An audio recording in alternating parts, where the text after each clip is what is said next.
In the untamed wilderness, where the roar of a lion signals both majesty and peril, Sergei Kravinoff was forged. Born into wealth but raised in shadows, his life was a tale of contradictions. A child torn between the cold grip of his father's empire and the gentle embrace of his mother's love. He grew up learning that survival wasn't just about strength, but about understanding the delicate balance of predator and prey. But the world Sergei lived in was far from balanced. The steel towers of industry clashed with the verdant depths of the jungle, and his father, a ruthless tycoon, was at the center of it all, a man who saw nature not as a sanctuary, but as a resource to exploit. Watching his family crumble under the weight of greed, Sergei turned his back on luxury and sought solace in the wild, where he discovered not just the power of nature but the untapped power within himself. Now, armed with abilities that make him more beast than man, Sergei stands on the edge of a decision that will define him forever. In a world where the lines between hunter and hunted blur, he must confront the monsters within and around him. Will he become the savior nature needs, or will he succumb to the primal fury threatening to consume him? This is the story of a man who embraced the call of the wild to fight the chaos of the civilized world. This is the story of Kraven the Hunter. Chapter 1. Origins of a Predator. The wind howled through the Russian taiga, its mournful cry a reminder of the harsh wilderness Sergei Kravinoff had grown up in. The vast expanse of snow-covered trees seemed endless, stretching far beyond the eye's reach. But for Sergei, it was the only place where he felt truly alive. The smell of pine and earth was his comfort, and the sound of his breath rising in clouds of cold air was a constant companion as he tracked his prey through the forest. From a young age, Sergei had learned to live by his wits. His father, a man of cold ambition and unrelenting cruelty, had little patience for the softness of childhood.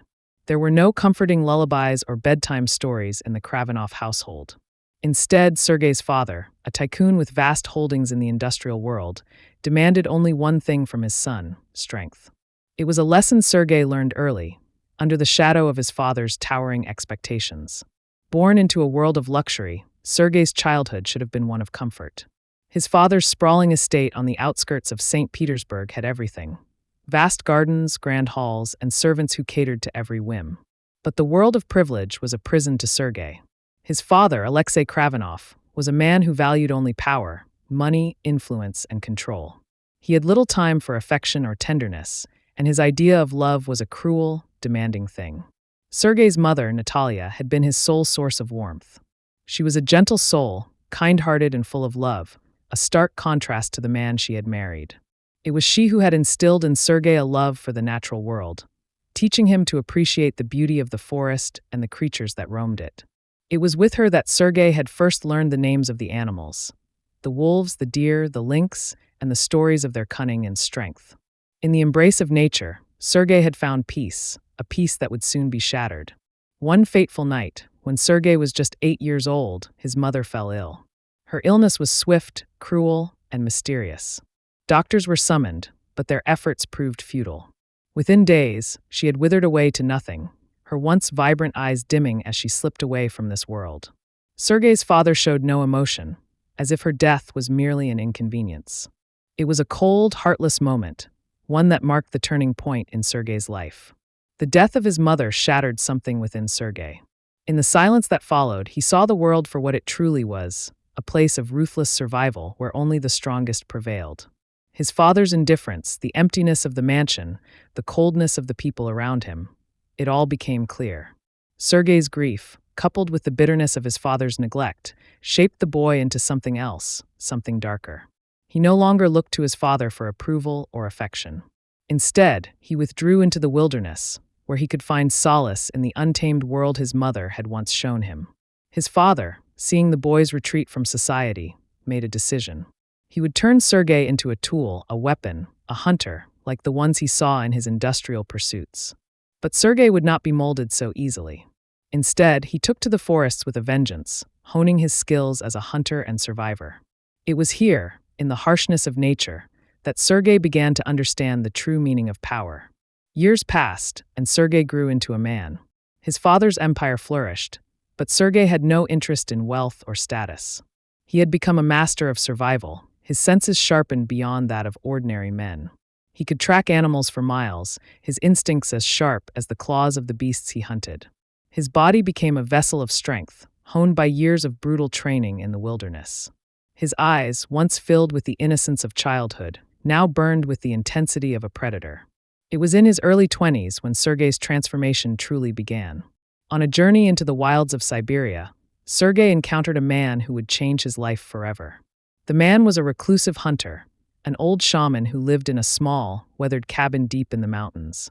He was known as the Beast Master, a man who had lived for decades in the company of the wild animals he revered. His name was Nikita, and he was both a healer and a warrior, a man of immense knowledge about the natural world. Sergei first met Nikita while tracking a rare species of elk in the mountains. Nikita had observed him from a distance, recognizing something in Sergei that reminded him of his younger self. The old man saw the untapped potential within Sergei, the raw power that lay dormant beneath the surface. He approached Sergei one evening, as the young man was setting up camp. "You have the eyes of a predator," Nikita said, his voice rough but not unkind. "But you do not yet understand the true nature of your strength. You are not like the others. You are something more." Sergei eyed the man with suspicion but felt an odd pull toward him. He had spent years perfecting his skills as a hunter, but Nikita spoke of something deeper, something beyond mere survival. There was wisdom in the old man's words, a knowledge that Sergei had never encountered before. "What do you mean?" Sergei asked, his voice low, his instincts alert.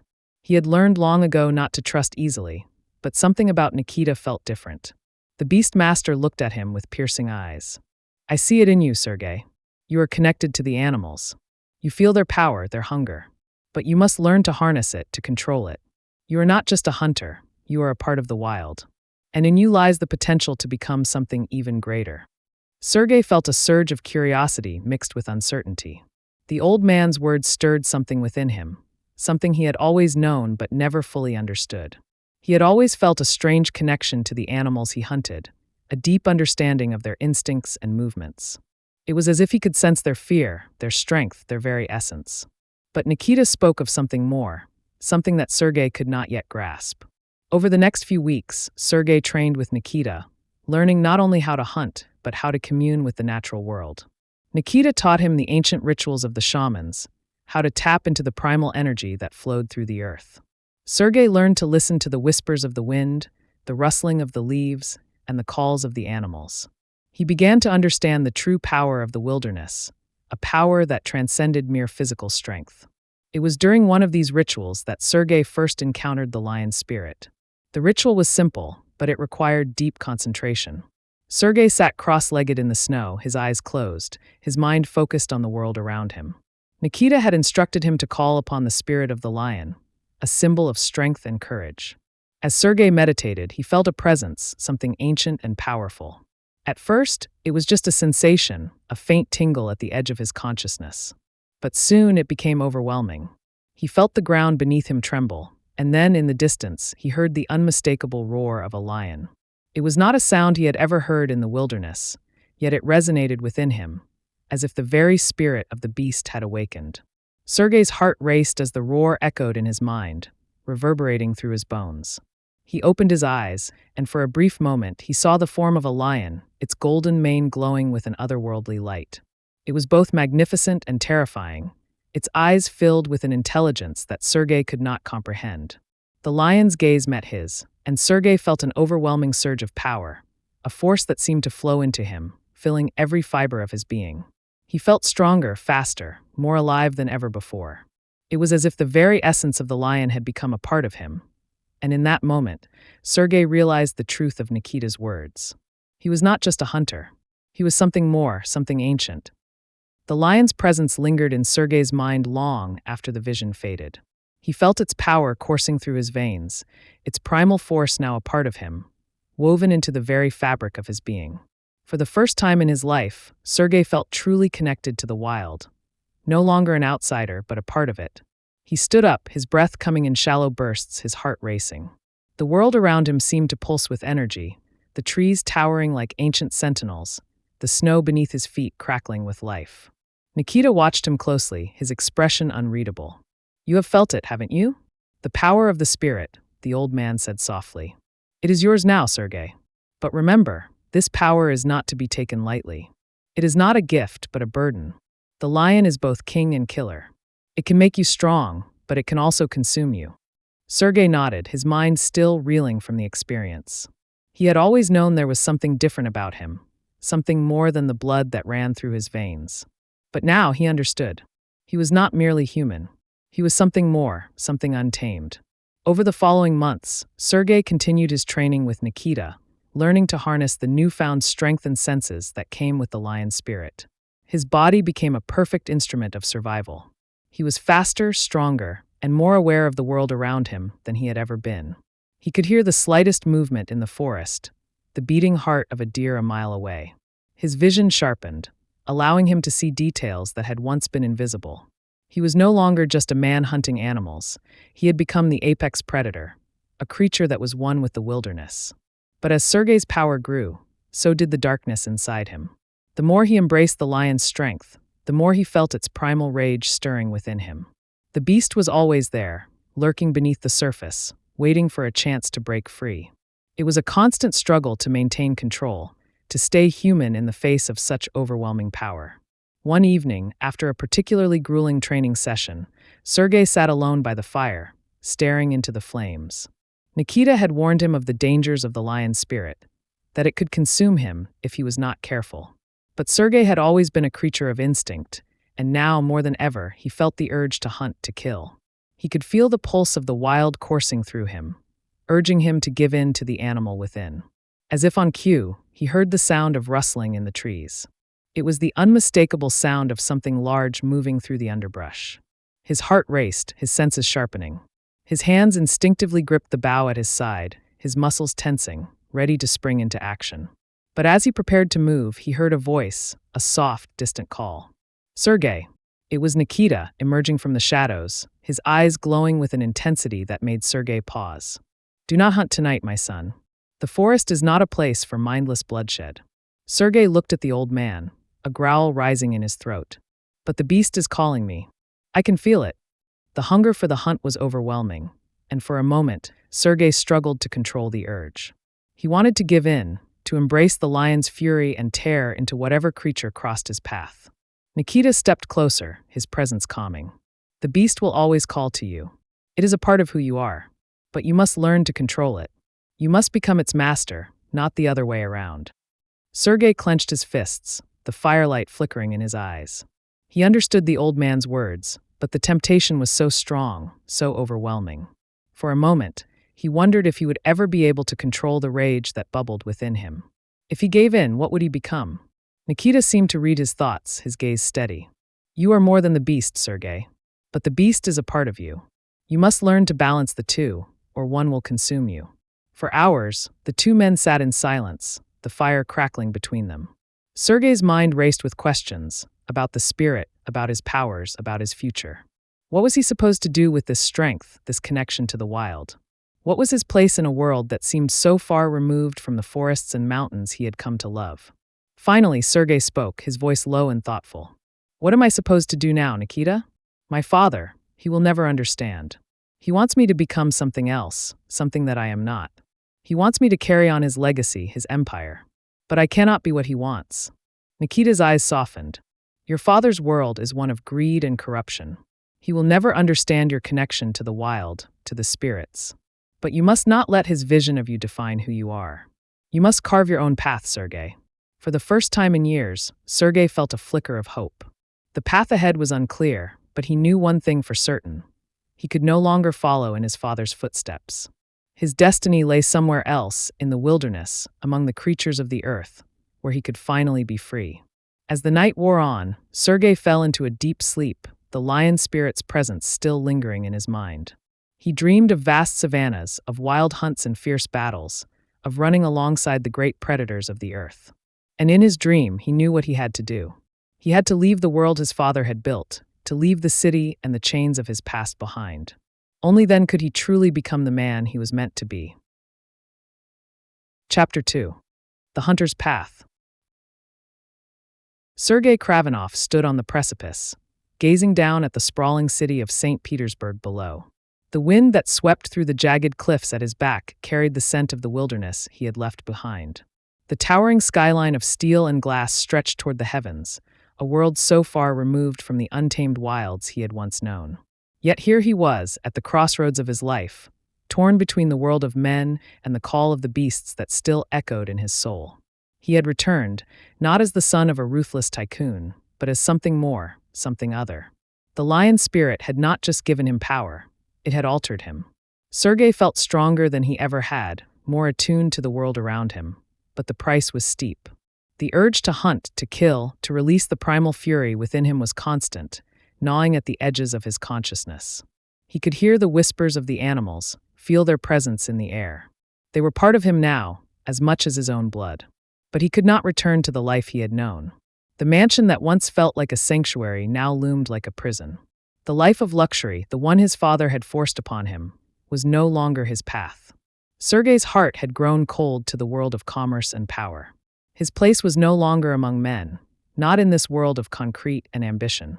His father's empire, vast and impenetrable, had always been a cage, a gilded cage, to be sure, but a cage nonetheless. Now Sergei felt only contempt for it, for the hollow ideals it represented. There was nothing left for him here. Yet his father's influence still hung heavy over him.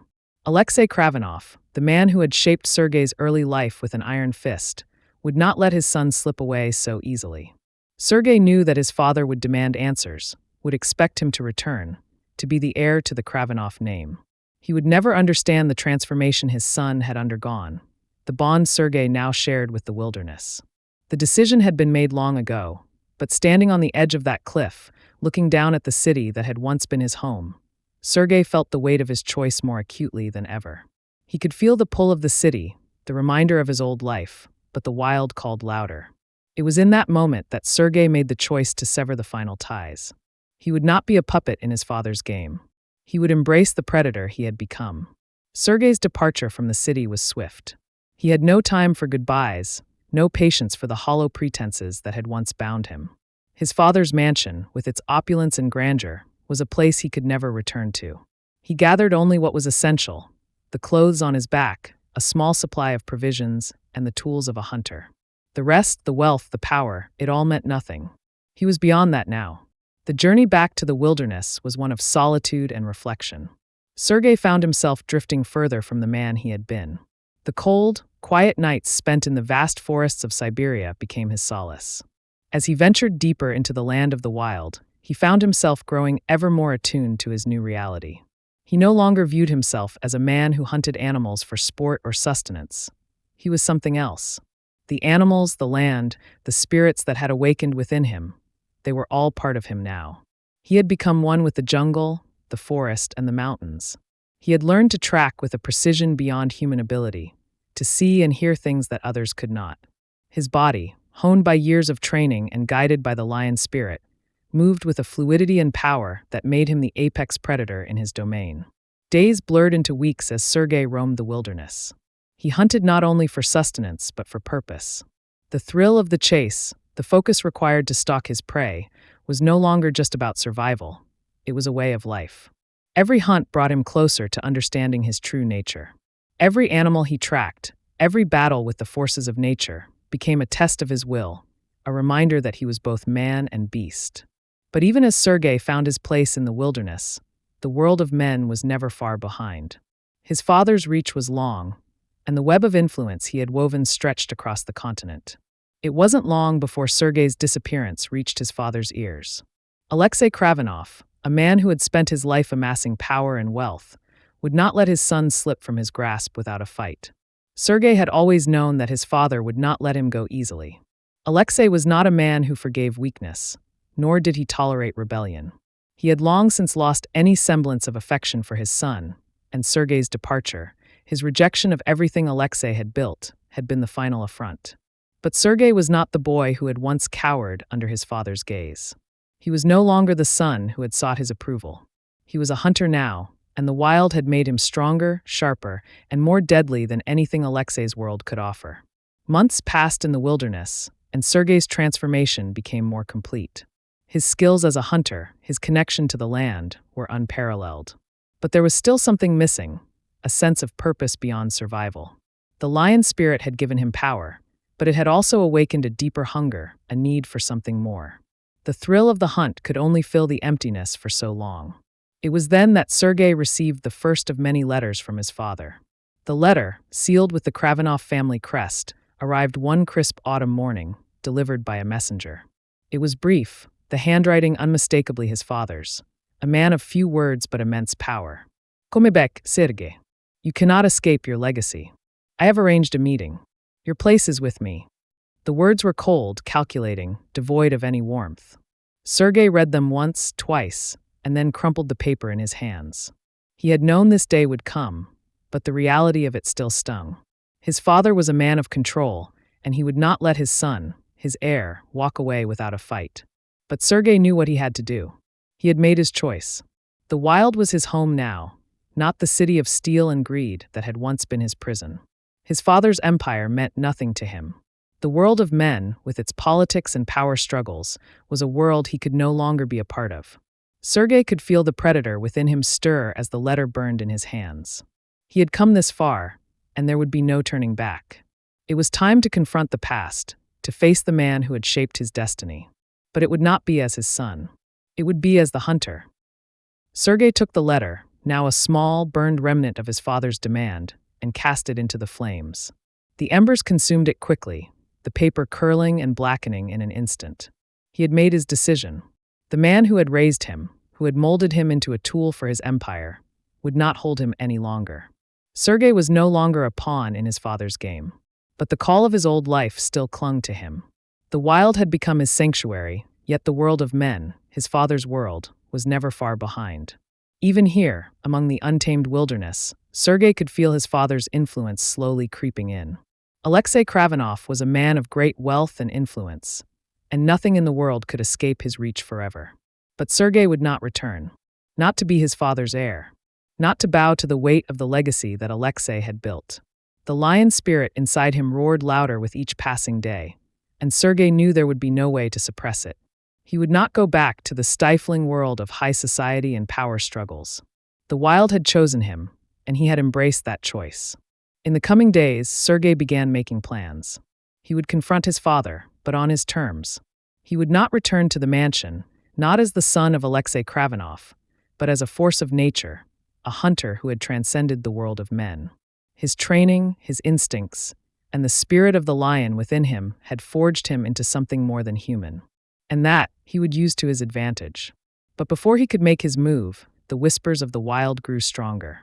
Sergei had become attuned to the balance of nature, and something was off.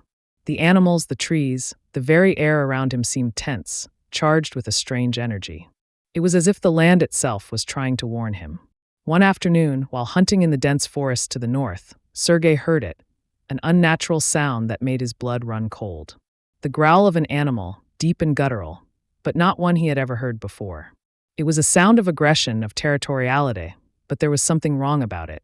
The growl reverberated through the trees, and Sergei instinctively reached for his bow. His senses flared. The scent of the animal was thick in the air, its musk heavy and overpowering. It was close. Too close. He moved silently through the underbrush, crouching low, blending with the forest around him. His heart pounded in his chest, his muscles tensing in anticipation. He had hunted many beasts in his time, but this one felt different. It wasn't like anything he had ever encountered before. And then he saw it. Emerging from the shadows, a creature unlike any other, with a body larger than any bear and eyes that glowed a feral yellow.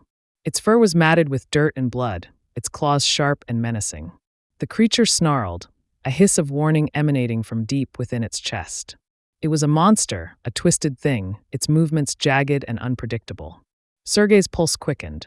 The lion spirit inside him stirred. He was no longer just a man. He was the apex predator, and this creature, whatever it was, would not escape his grasp. He stood still for a moment, assessing the creature. Its muscles rippled beneath its fur, and its teeth bared in a snarl. It was powerful, vicious, but it was also flawed, corrupted by something. The air around it seemed tainted, as though it had been warped by some unnatural force. The creature charged. Sergei's instincts kicked in, and he leapt to the side, narrowly avoiding the beast's sharp claws. He spun in midair, drawing his bow and releasing an arrow in a smooth motion. The arrow struck the creature's shoulder, but it barely flinched. Instead, it howled in fury, a sound that echoed through the trees and sent a shiver down Sergei's spine. The beast lunged again, this time faster, its jaws snapping shut just inches from Sergei's throat. He twisted, kicking the creature in the ribs, sending it tumbling back into the brush. But even as it staggered to its feet, the creature didn't retreat. It was relentless, driven by something beyond mere hunger or aggression. Sergei's mind raced. This was no ordinary animal. It was something darker, something unnatural. His father's world was far behind him, but somehow it had caught up to him here, in the wilderness. And this creature, this abomination, was a sign. A warning that something much larger than his personal struggles was about to unfold. The creature growled again, low and menacing, its eyes locking onto Sergei's. It was clear that this hunt was no longer about survival. It was a battle for dominance, a challenge to Sergei's place in the world. Without a second thought, Sergei abandoned his bow, drawing his knives instead. He was faster with them, and the close-quarters fight would allow him to use his heightened senses to his advantage. The creature charged again, and Sergei met it head-on, his knives flashing in the sunlight as he slashed at its claws. The fight was brutal. The creature was powerful, its movements fast and erratic, but Sergei was faster. He had the lion's strength coursing through his veins, and every strike he made was calculated, precise. He could feel the creature's blood slick on his knives as they cut through its flesh. Finally, with a swift motion, Sergei plunged one of his knives deep into the creature's heart. It let out a final, guttural howl before collapsing to the ground, its yellow eyes dimming. Breathing heavily, Sergei stood over the creature, his chest rising and falling with each ragged breath. The beast was dead, but a sense of unease still clung to the air. He wiped his knives on the creature's fur, his mind racing. There was something off about this animal, something he couldn't yet understand. But one thing was certain, the wild had changed, and not for the better. Chapter 3. The Hunt Within. The dead creature lay sprawled at Sergei's feet, its monstrous form twitching in the last gasps of life. His breath was heavy, his heart pounding in his chest as he stared at the beast he had just slain. It was like no animal he had ever encountered, a twisted aberration of nature, more beast than animal, and more vicious than anything he had faced before. The stillness of the forest seemed to press in on him, thick with an oppressive silence. The birds had stopped chirping. The rustle of the leaves had gone quiet. It was as though the entire world had held its breath, waiting for something. A cold shiver ran down Sergei's spine, and for a moment he considered what Nikita had told him long ago. The spirit of the lion is strong, but there are other forces in this world. Forces that twist, corrupt, and destroy. Stay vigilant. Sergei had never truly understood the weight of Nikita's words until now. He stepped back from the creature, his eyes narrowing as he studied it more closely. The fur, matted and torn, bore deep gashes as though the creature had been in some prior conflict. Its eyes, still open and glowing faintly, seemed to hold a strange intelligence, as though it had been guided by something far beyond the instincts of a simple predator. The claws, sharp and jagged, appeared almost unnatural in their form. This was no ordinary animal. This was something manufactured. Something that had been twisted, corrupted by dark forces. The wild was no longer pure. Sergei crouched down, fingers brushing the ground near the creature's massive frame. He felt a pull in the earth beneath him, a hum that seemed to reverberate through the bones in his hand. He could sense the disturbance in the land. Something deep and primal had been disturbed, a balance shattered by forces he could not yet comprehend. He felt the lion spirit stir within him, but there was no peace in its presence, only unease. As the sun began to dip lower in the sky, casting long shadows across the forest floor, Sergei stood. The creature's body would serve as a warning to whatever force had unleashed it. His mind was already calculating the next steps. This was not just a random attack, nor was it the work of a single rogue animal.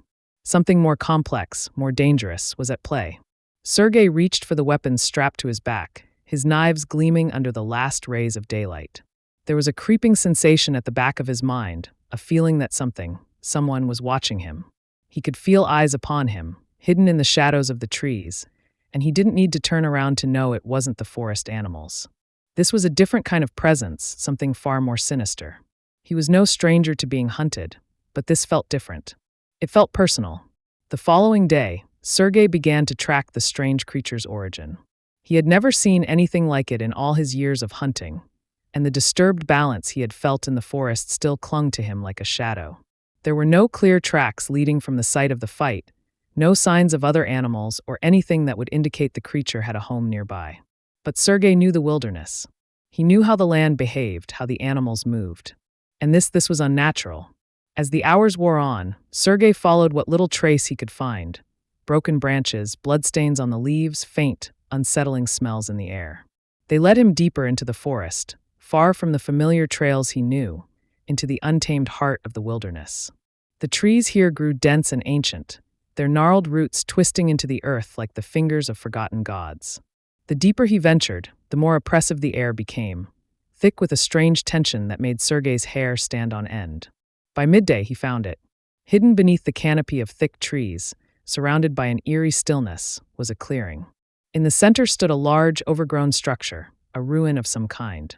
The stone walls were cracked and worn, vines snaking up and over the broken stone, and strange markings were etched into the surface, as if they had been carved long ago by hands that no longer existed.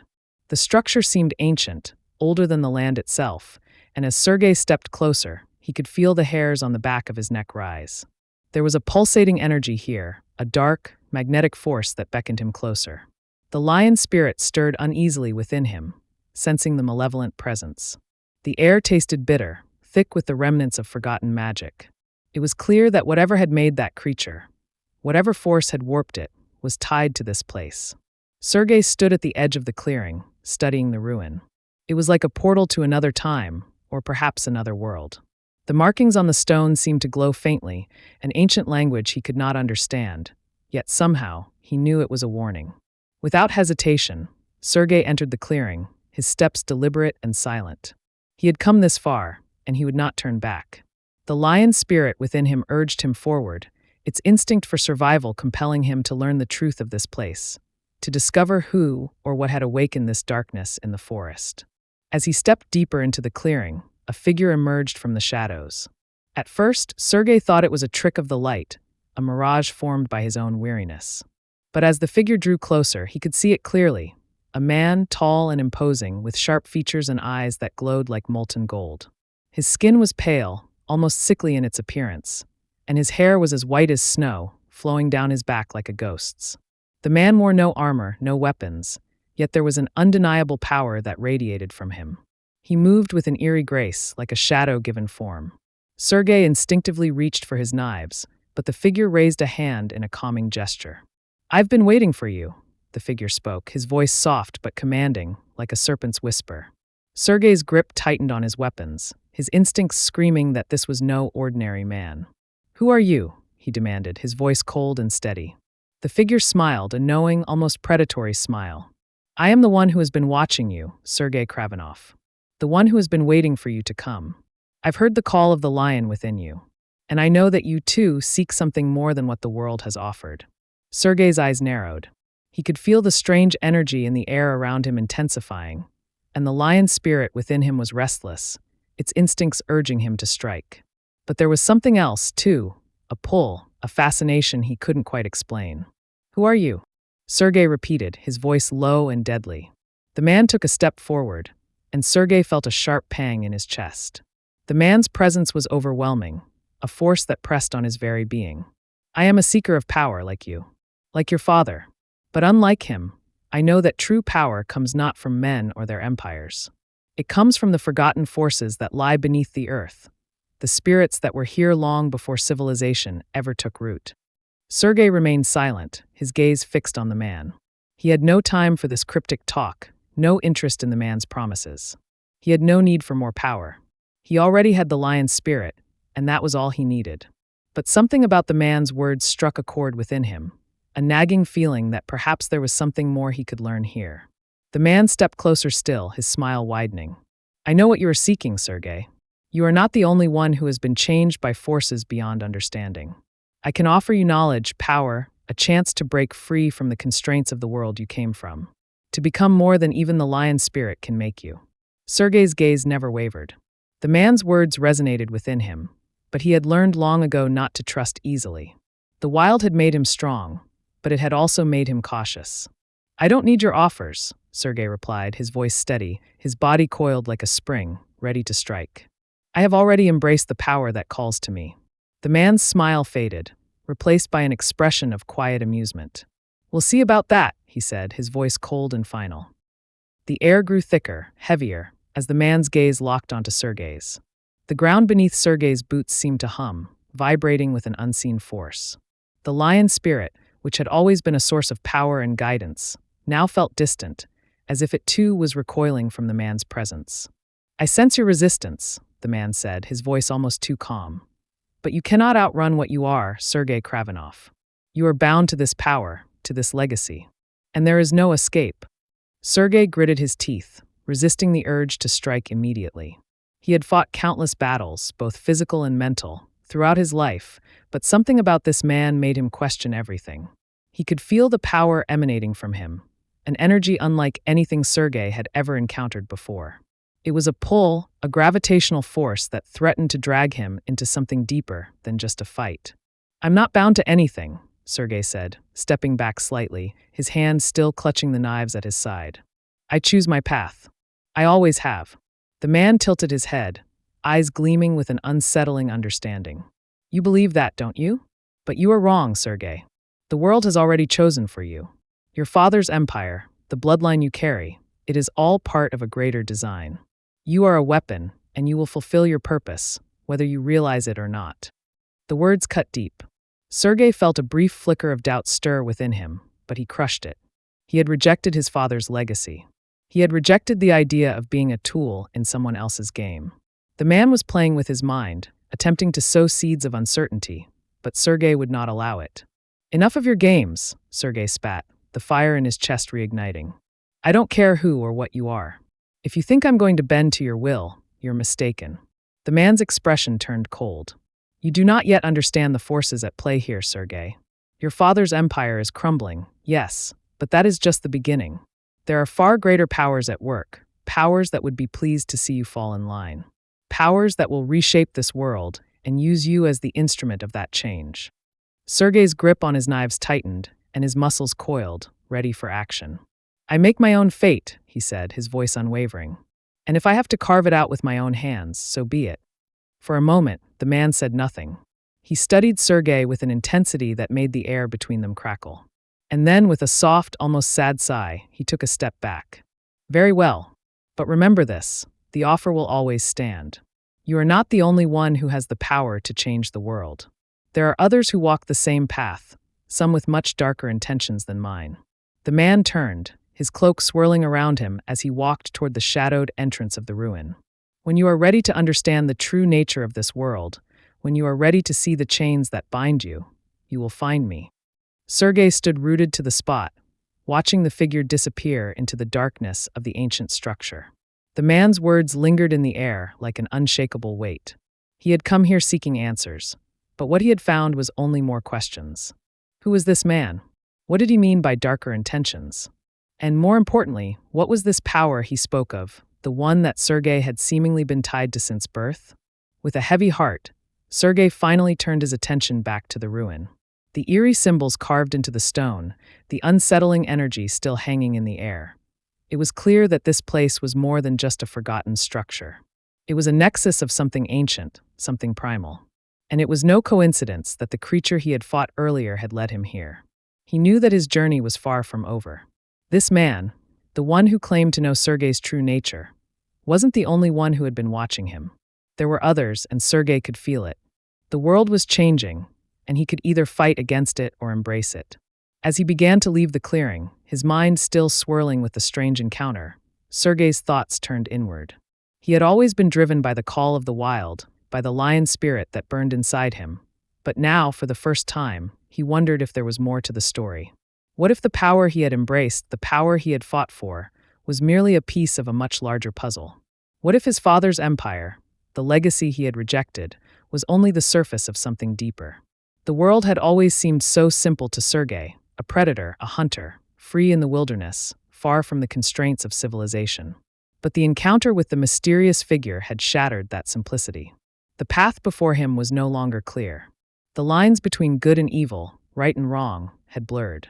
The hunt was no longer just about survival. It had become something more complex, something far more dangerous. As he made his way through the forest, his thoughts were interrupted by the sudden sound of footsteps behind him. His instincts flared, and he spun around, knives raised, ready for another confrontation. But it wasn't the mysterious man. It was Nikita. The old hunter stood before Sergei, his weathered face showing no sign of surprise at the encounter. His presence was both comforting and unsettling, like the calm before a storm.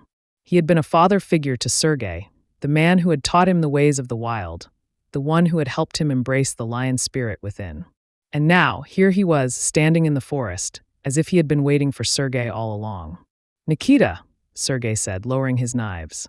"What are you doing here?" Nikita didn't answer immediately. He only gave Sergei a long, calculating look, as if weighing something heavy in his mind. Finally, he spoke, his voice low and steady. "You've come to a crossroads, Sergei," Nikita said. "The choices you make from here will define who you are, and what you become." Sergei's brow furrowed. "I know what I'm doing. I'm following my own path." Nikita shook his head. "It's never that simple. There are forces at work, Sergei, forces you don't yet understand. The man you met, he's not just some rogue sorcerer or lost soul. He's part of something much larger, something that stretches back through the ages. And whether you like it or not, you're tied to it." Sergei's eyes narrowed. "What are you saying?" Nikita hesitated before continuing, his gaze intense. "Your father, the empire he built, it wasn't just about power. It was about something much older, something that was passed down through your bloodline. You were never meant to be just a hunter. You were always meant to be something more." Sergei's heart raced. The man in the ruin had said something similar. "What does that mean?" Nikita's face grew grave. "It means you're not just a part of your father's legacy. You're part of something far older. And it's calling to you." Chapter 4. The Price of Power. The weight of Nikita's words lingered in the air between them, like a shadow that refused to lift. Sergei stared at the old hunter, his mind racing. He had always trusted Nikita, had always seen him as a father figure, someone who had taught him the ways of the wilderness and the deeper truths of the wild. But now, with every word that Nikita spoke, the world Sergei had once understood seemed to slip further from his grasp. "You're not just a part of your father's legacy," Nikita had said. "You're part of something far older. And it's calling to you." Sergei's heart beat faster as he tried to comprehend what Nikita was implying. The empire his father had built, the wealth, the power, he had rejected it all. He had chosen a different path, one that led him into the wilderness, one that embraced the primal spirit of the lion that burned inside him. But now, as the pieces of his past began to fall into place, he realized that the very thing he had run from was the thing he could never escape. "You're saying I'm part of some ancient legacy?" Sergei asked, his voice steady but filled with confusion. "What does that even mean?" Nikita took a long, deliberate breath, his eyes never leaving Sergei's face. "It means you're tied to a power that spans beyond your father's empire. It's a power that's been passed down through generations, long before your family ever set foot on this land. And now it's calling to you, whether you like it or not." Sergei felt a chill wash over him as the implications of Nikita's words sank in. He had always believed that his father's legacy was a burden, something to be rejected and buried. But now Nikita was suggesting that Sergei's true purpose, his true power, was linked to something far darker and more ancient. For a long moment, neither of them spoke. The forest around them seemed unnaturally still, as if the world itself was holding its breath, waiting for Sergei to make a decision. But what decision was there to make? Could he reject this legacy, this power, and walk away from it all? Or was it already too late? "I don't want anything to do with it," Sergei finally said, his voice firm. "I chose my own path. I don't need to be part of some forgotten bloodline." Nikita shook his head, a sorrowful look in his eyes. "You misunderstand, Sergei. This isn't about choice. This is about destiny. Your blood, your spirit, it was never meant to wander the world in isolation. You are a part of something larger. And until you understand that, you will never truly be free." Sergei's fists clenched at his sides. "I've been free all my life. I'm not bound to anything. Not my father's legacy, not your teachings, and certainly not whatever dark power you're talking about." Nikita stepped forward, his expression grave.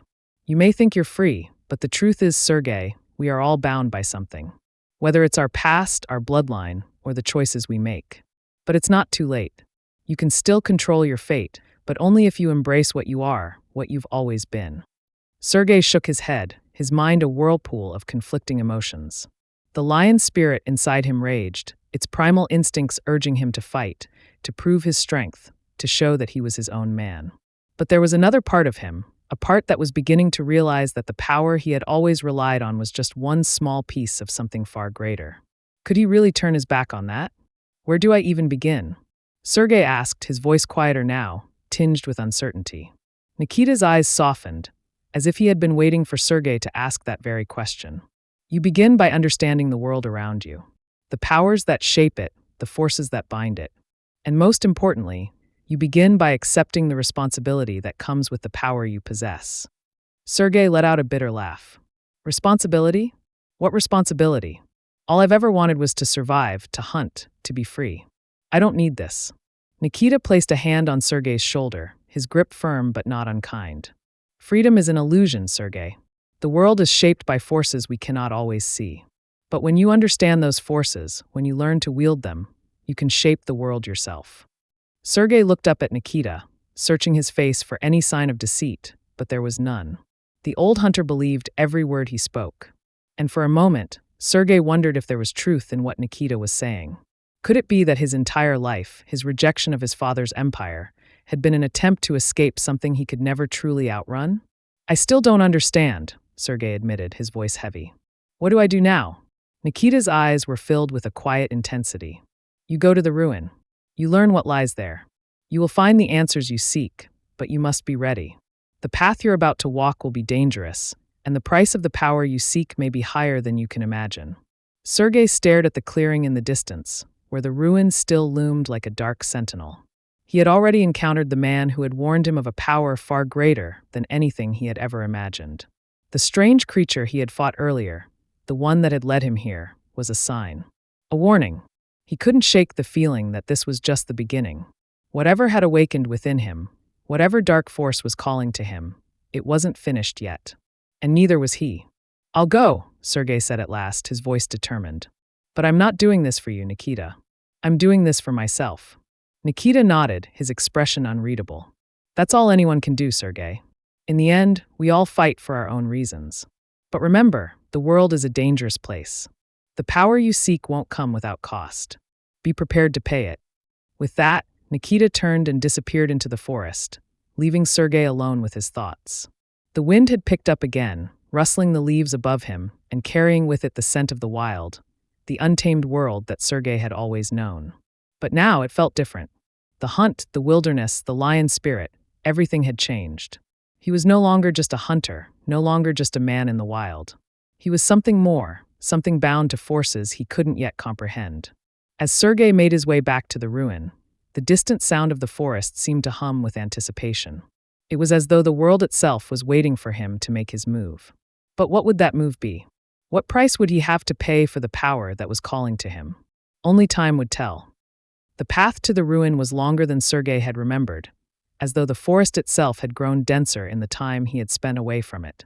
Each step felt heavier, burdened with the weight of Nikita's words. His mind, usually so sharp and quick, now struggled to process everything that had been said.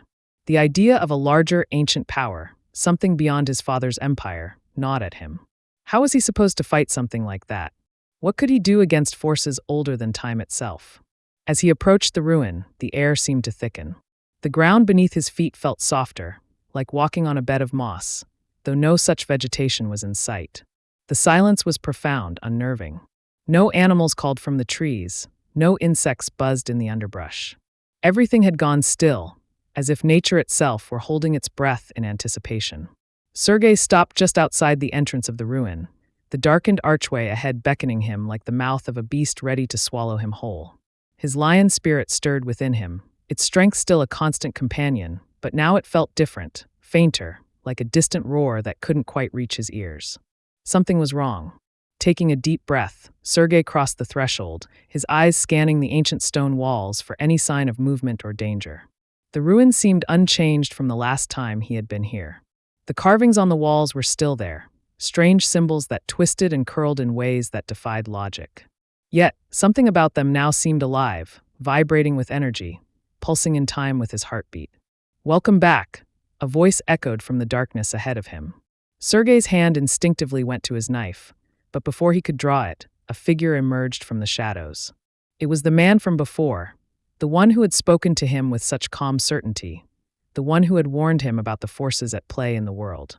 "You again," Sergei growled, his voice low, dangerous. "What do you want?" The man stepped closer, his presence commanding, though his face remained unreadable. His eyes glowed faintly in the dim light, an unsettling reminder of the power he seemed to wield. He was dressed in dark, flowing robes, his every movement fluid and graceful, like he was one with the ruin itself. "I don't want anything, Sergei," the man replied, his voice smooth, almost hypnotic. "I've already given you what you need. The question is, what will you do with it?" Sergei tensed, his instincts screaming at him to strike, to end this encounter before it escalated further. But something held him back. Something about the man's words, about the way he spoke, made him pause. "What do you mean? What will I do with it?" Sergei asked, though he already feared he knew the answer. The man's smile was slow, deliberate, as if he were savoring the moment. "You have power, Sergei. Power beyond what you can imagine. It's in your blood, in your spirit. The legacy of your father, of your ancestors, it all leads to this point. You can resist it, deny it, but the truth remains. You were always meant to wield this power." Sergei clenched his fists, feeling the weight of the man's words settle over him like a shroud. His father's empire, the violence, the bloodshed, he had thought that part of his life was behind him. But now it seemed inescapable. The man was right. The power was always there, coursing through his veins. And no matter how much he had run from it, it was calling to him. "I don't need this," Sergei snapped, trying to push the thoughts aside. "I never wanted this." The man's eyes glinted with a knowing light. "It doesn't matter whether you want it or not.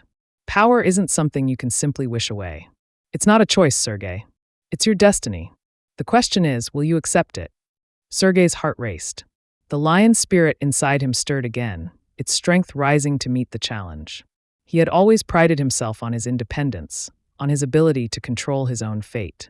But now, it felt as though the world was conspiring to push him into a role he had never asked for. "I'm not interested in your destiny," Sergei said, his voice a low growl. "I make my own choices." The man's expression remained unchanged. "You will, Sergei. You always will.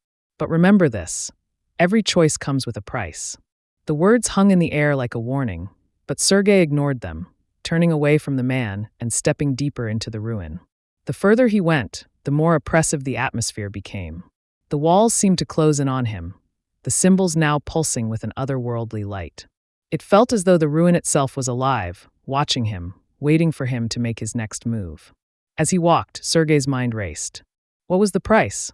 What was this power that had been passed down through his bloodline? Was it something he could truly control? Or was he doomed to become just another pawn in a game far larger than himself? He didn't know the answers, but he knew one thing. He wasn't going to walk away from this, not without understanding the truth.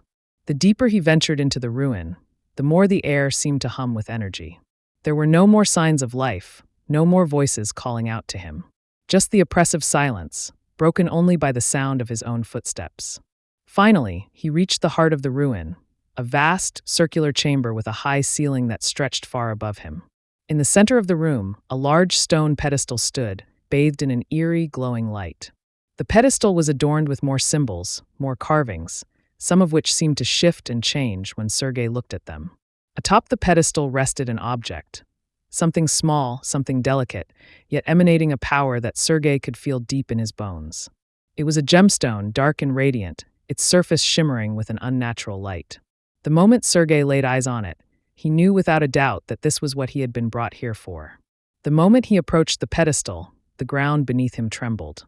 The air crackled with energy, and a voice, low and thunderous, filled the chamber. "You are the chosen one," the voice intoned. "The one who will awaken the power. The one who will shape the future of the world." Sergei's breath caught in his throat. The gemstone seemed to pulse in response, as if recognizing him, calling to him. His heart hammered in his chest as he reached out toward it, feeling an irresistible pull. Before his fingers could touch the gemstone, the voice spoke again, more forceful this time. "Remember, Sergei Kravinoff, all power comes with a price. Are you willing to pay it?" The question hung in the air, and Sergei's hand froze just above the stone. His mind raced as he tried to process everything that was happening, everything he had learned. This power, whatever it was, could change everything. It could give him the strength to control his own fate, to reshape the world in his image. But at what cost? His fingers trembled, and for a moment he hesitated. Was he truly ready to embrace this power? Was he willing to accept the price that came with it?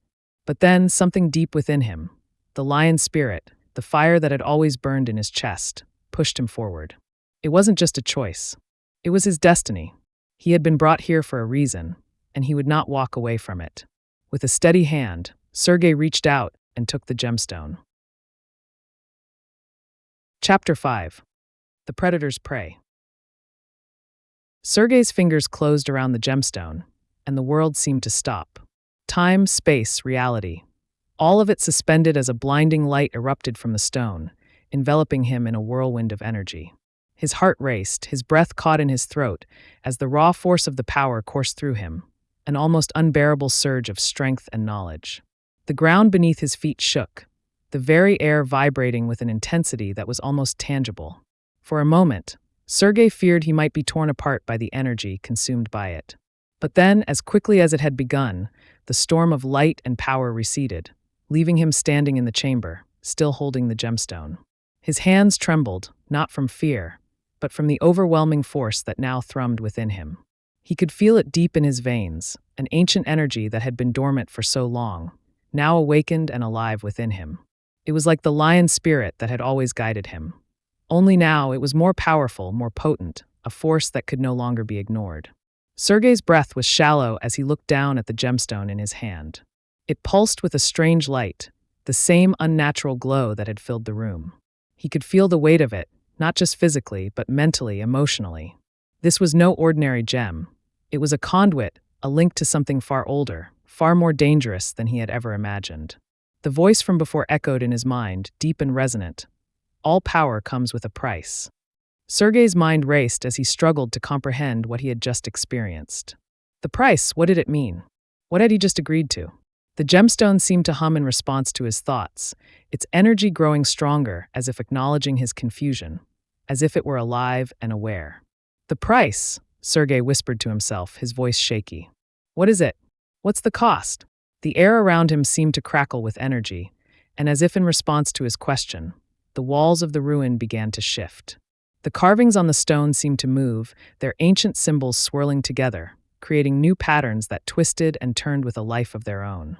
The ground beneath his feet trembled again, but this time, it wasn't from the force of the gemstone. It was something else, something darker. Suddenly, the temperature dropped.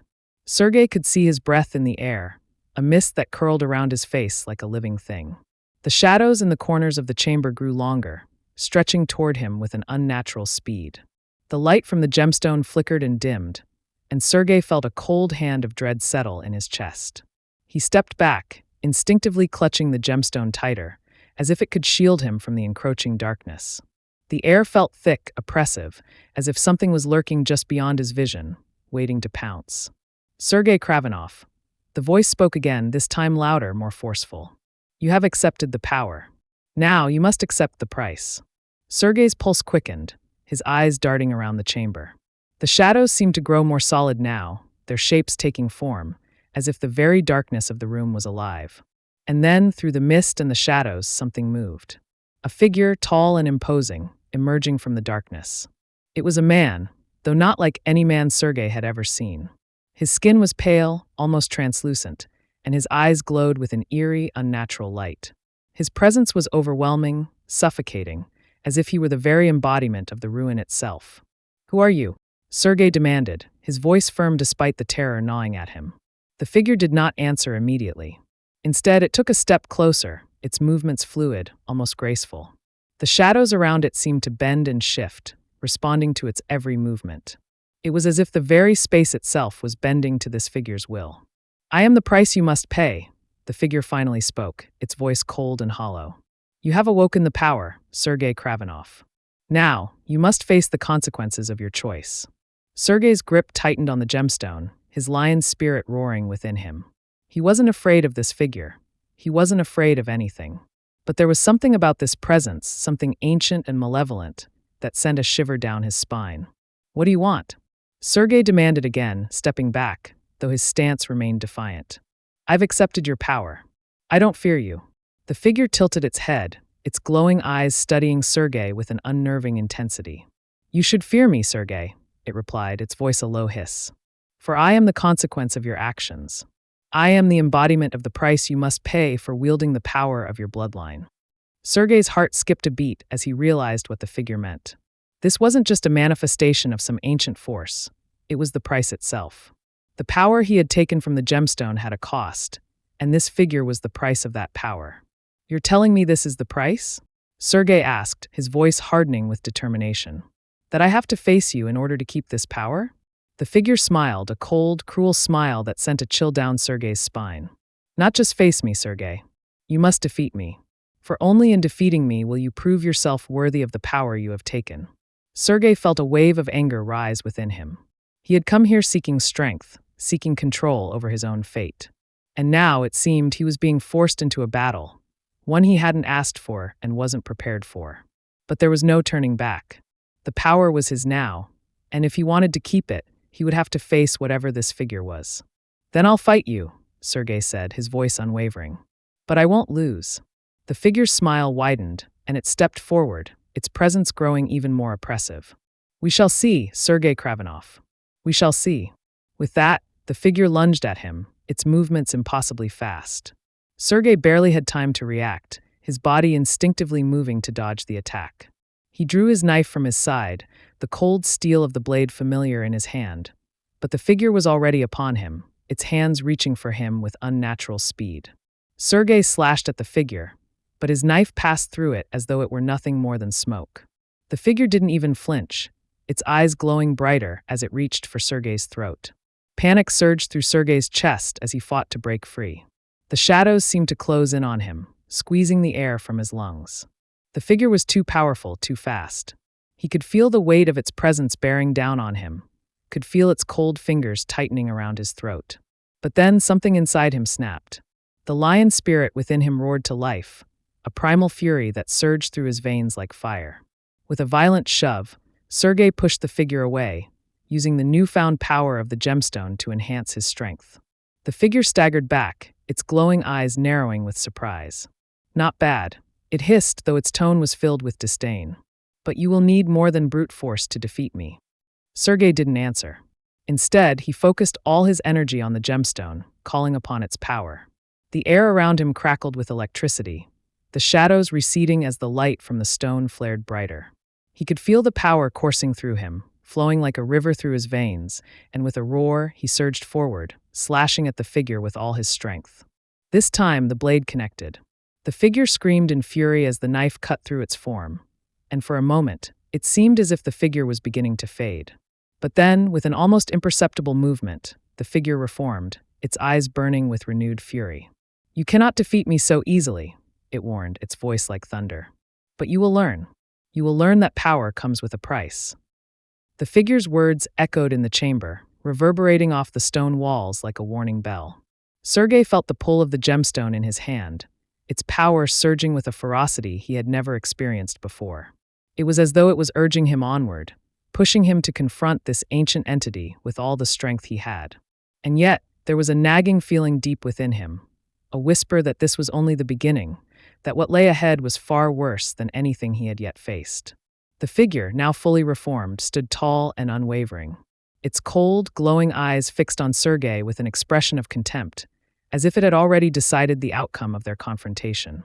The air around them crackled with energy, the shadows twisting in strange, unnatural patterns as the figure's power began to manifest. You think you can defeat me? The figure asked, its voice like a low rumble. You are nothing but a child, playing with forces you cannot understand. Sergei's grip on the gemstone tightened. The power within him swelled again, and for a moment he felt invincible. The lion spirit roared in his mind, a call to arms that drowned out any doubts or fears. This was his moment, his destiny. He would not let this entity, this manifestation of the price, stand in his way. You may be ancient, Sergei said, his voice steady, but I am not afraid.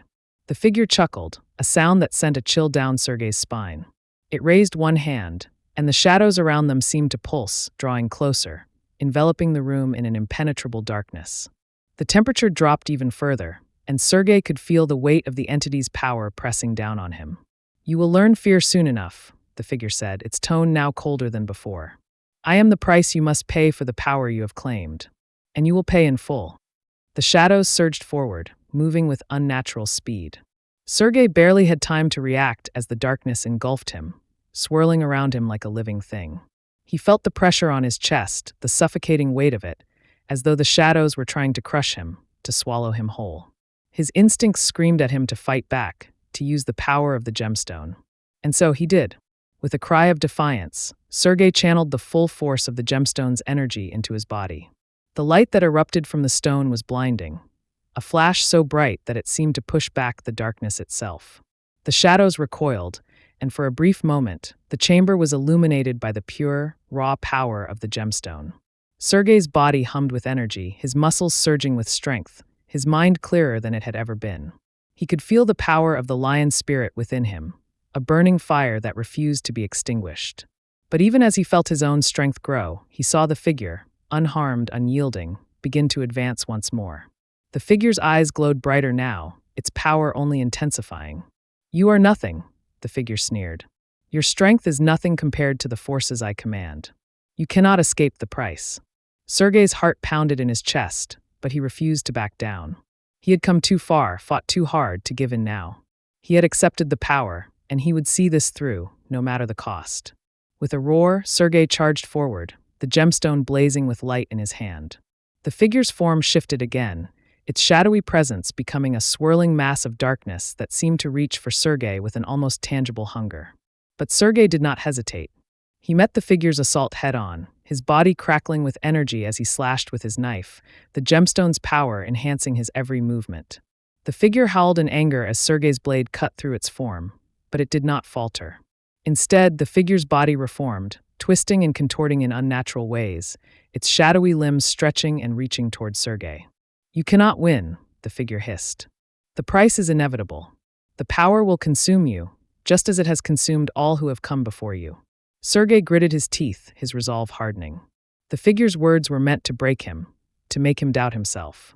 But Sergei knew better now. He had already paid the price by accepting the power, and he would not let this entity control his fate.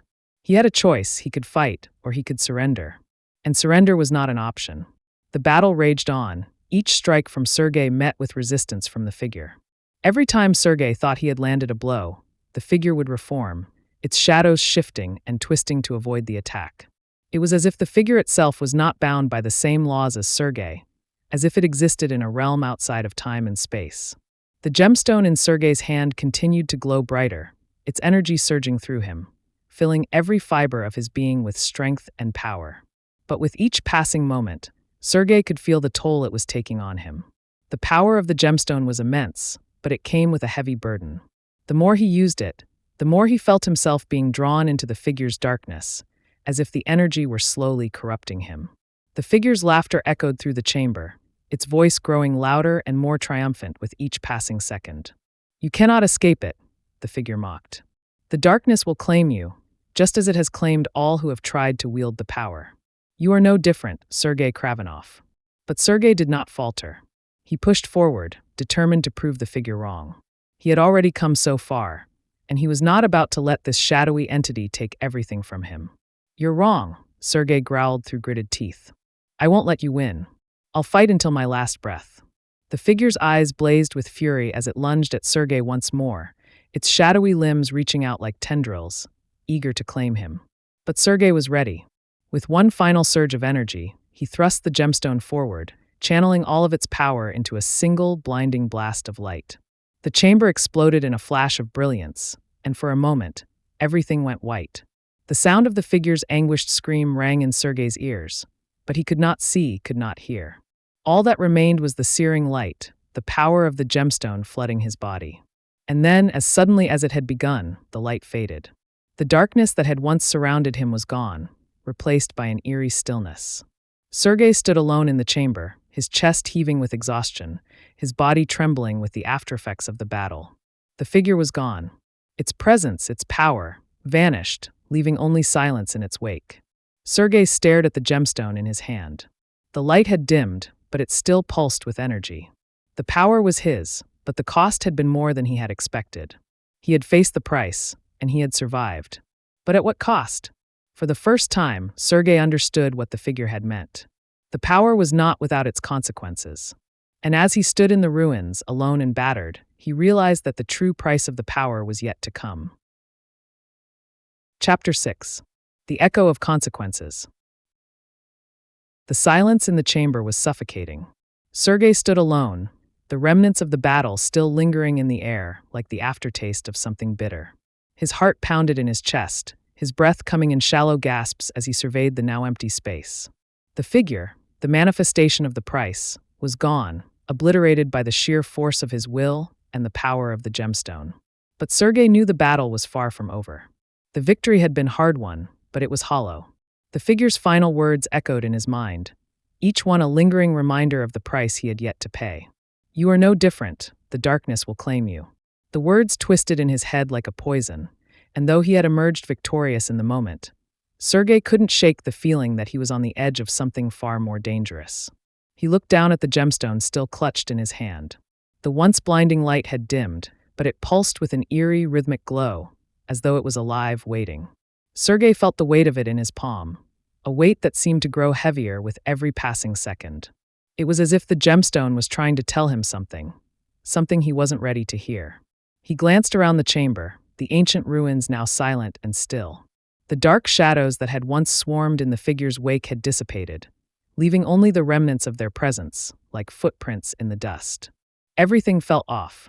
The air was thick with the scent of something decayed, something ancient that was now stirring again, awakened by his use of the gemstone's power.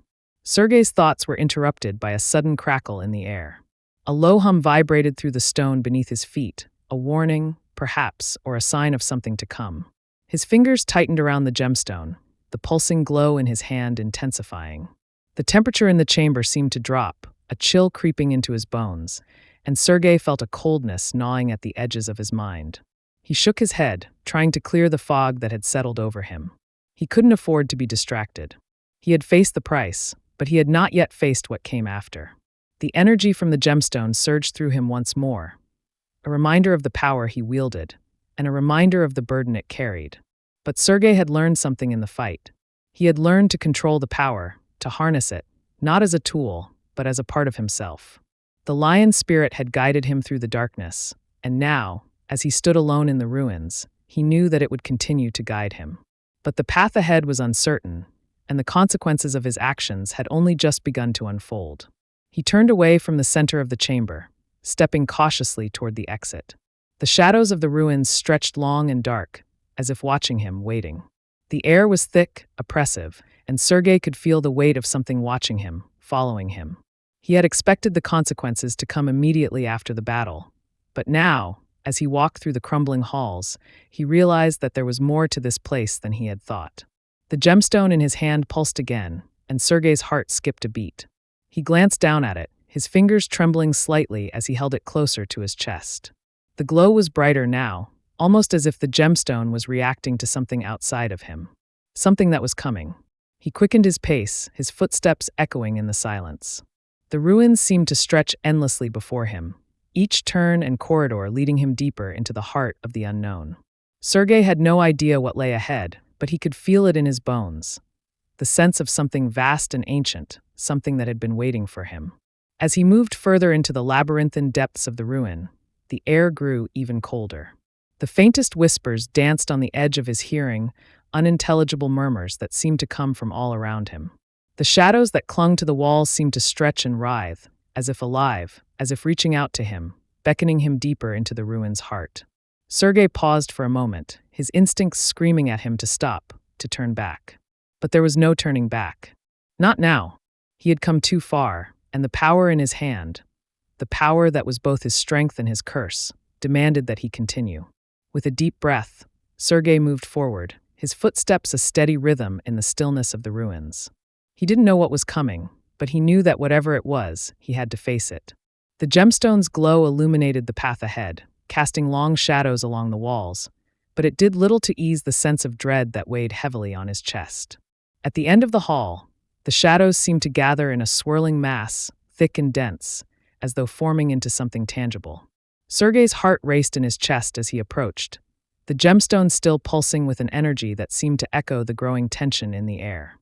The whispers grew louder, though their words remained indecipherable, just out of reach. He stepped into the room at the end of the hall, the air thick with the scent of age and decay. The walls were covered in strange symbols, etched into the stone in a language Sergei couldn't understand. The atmosphere was heavy, oppressive, as though the very walls were closing in on him. And then, in the center of the room, he saw it. It was a figure cloaked in shadows, standing motionless as if waiting for him. The figure was tall, its features obscured by the darkness that surrounded it. But there was something about the figure, something familiar. The whispers in the air seemed to grow louder still, now focused entirely on this figure. The gemstone pulsed in Sergei's hand, its light flickering in response to the figure's presence. He could feel it. This was no ordinary figure. This was something far older, something connected to the gemstone, to the very power he had claimed. "Who are you?" Sergei asked, his voice steady despite the surge of unease that washed over him. The figure remained silent for a long moment, its form unmoving, as if considering the question. And then, finally, the figure spoke, its voice deep and resonant, a voice that seemed to come from everywhere at once. "I am the keeper of the price," the figure said, its voice echoing through the chamber. "The power you have taken is not yours alone, Sergei Kravinoff. It belongs to all who have come before you, and all who will come after." Sergei's grip tightened on the gemstone. He felt the power within it, the raw, untamed energy that surged through him. But he also felt the weight of the figure's words pressing on him, as if the very air was turning heavier with each passing moment. The figure stepped forward, its shadowy form shifting as it moved. "You are not the first to seek this power, Sergei. Many have tried. Many have failed. And now, you will face the consequences of your actions." Sergei's mind raced, his heart pounding in his chest. The keeper of the price. What did it mean? What consequences? He had already faced the figure, had already battled the manifestation of the price. What more was there? The figure raised a hand, and the shadows in the room began to swirl, converging on Sergei. He could feel the darkness closing in, pushing him back, suffocating him. But he wouldn't back down. He couldn't. "I will not be controlled," Sergei said, his voice hardening. "I've accepted the power.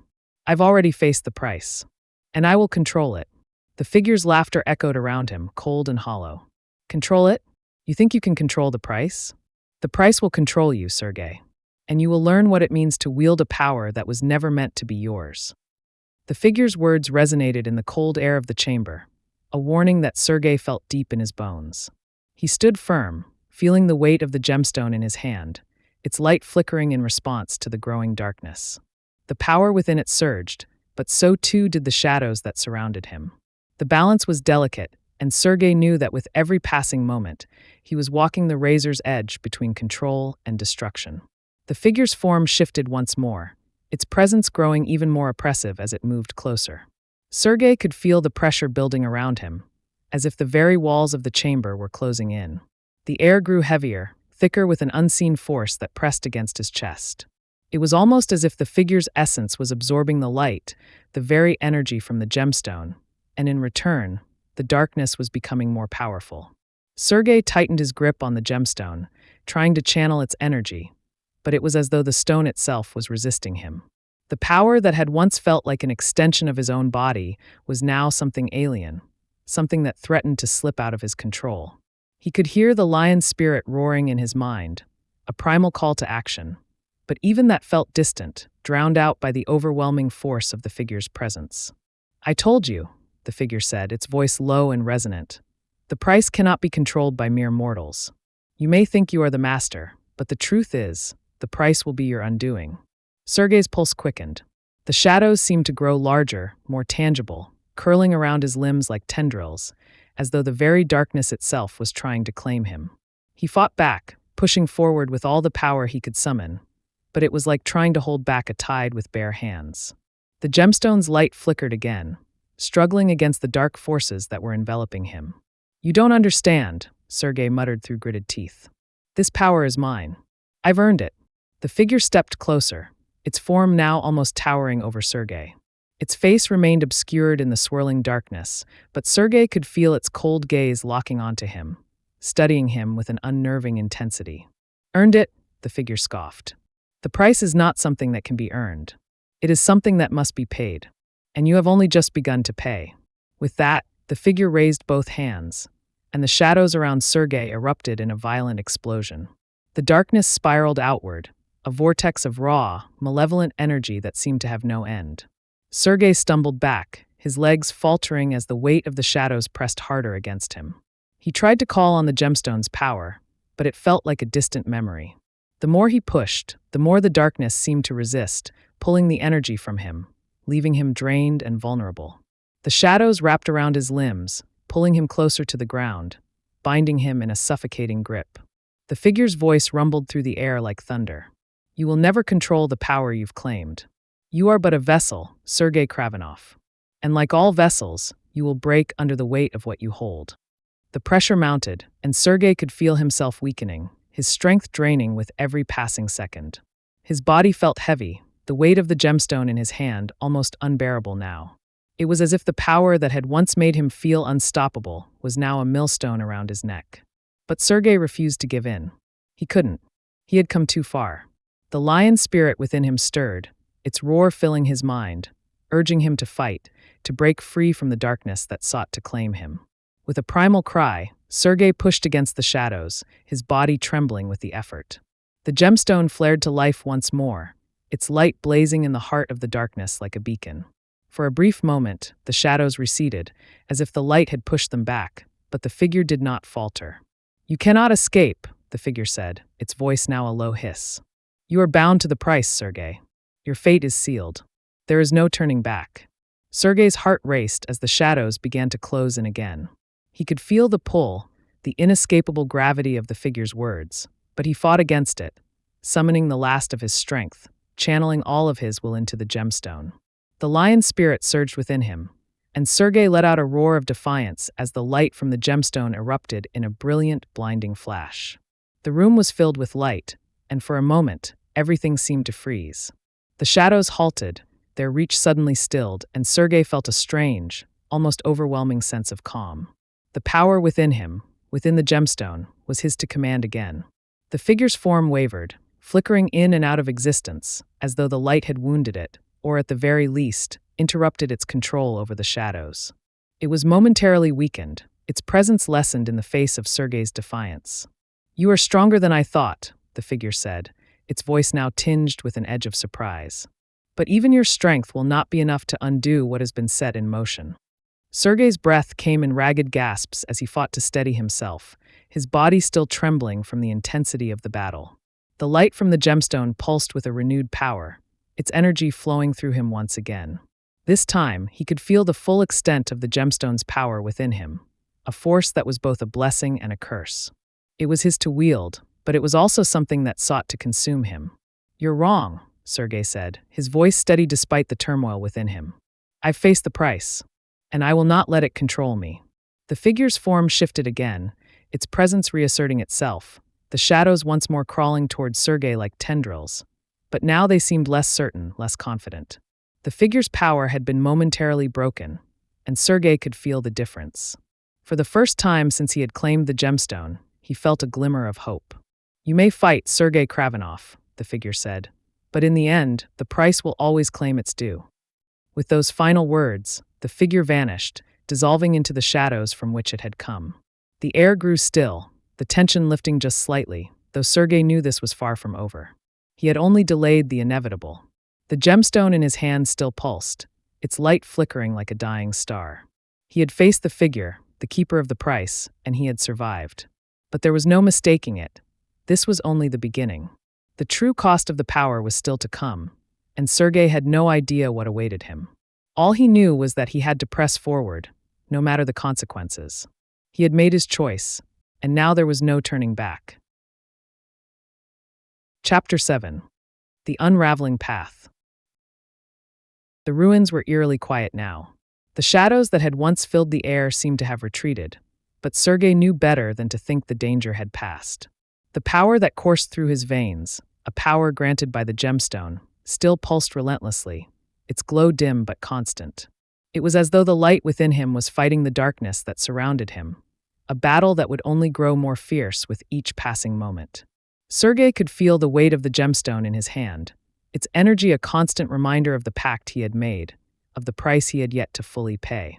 The figure, the keeper of the price, had warned him that the power he had claimed would never be his to control, and Sergei couldn't shake the feeling that it was true. He had felt the darkness, its cold embrace, its insidious pull, and he knew deep down that the cost would eventually come to claim him.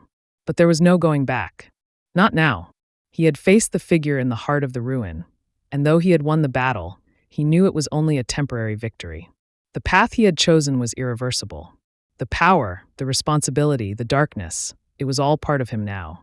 Sergei continued down the labyrinthine corridors of the ruins, the flickering light from the gemstone casting long, twisted shadows on the stone walls. Each step he took felt heavier than the last, as though the very air was thickening around him. The whispers, once faint, were growing louder now, their voices a cacophony of distant, indecipherable words that clawed at his mind. He had heard these whispers before, during the battle with the Keeper. But now they seemed different, more urgent, more insistent.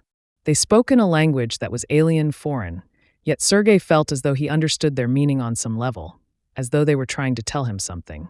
A warning. A revelation. He stopped in his tracks, his breath quickening. The whispers were becoming clearer, the words more distinct. The price, they chanted. It will claim you, Sergei Kravinoff. It will devour you from the inside out. You cannot escape it.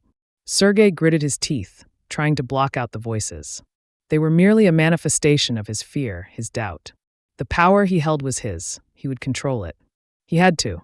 He turned the corner, and the path ahead opened up into a vast chamber, its ceiling lost in the darkness above.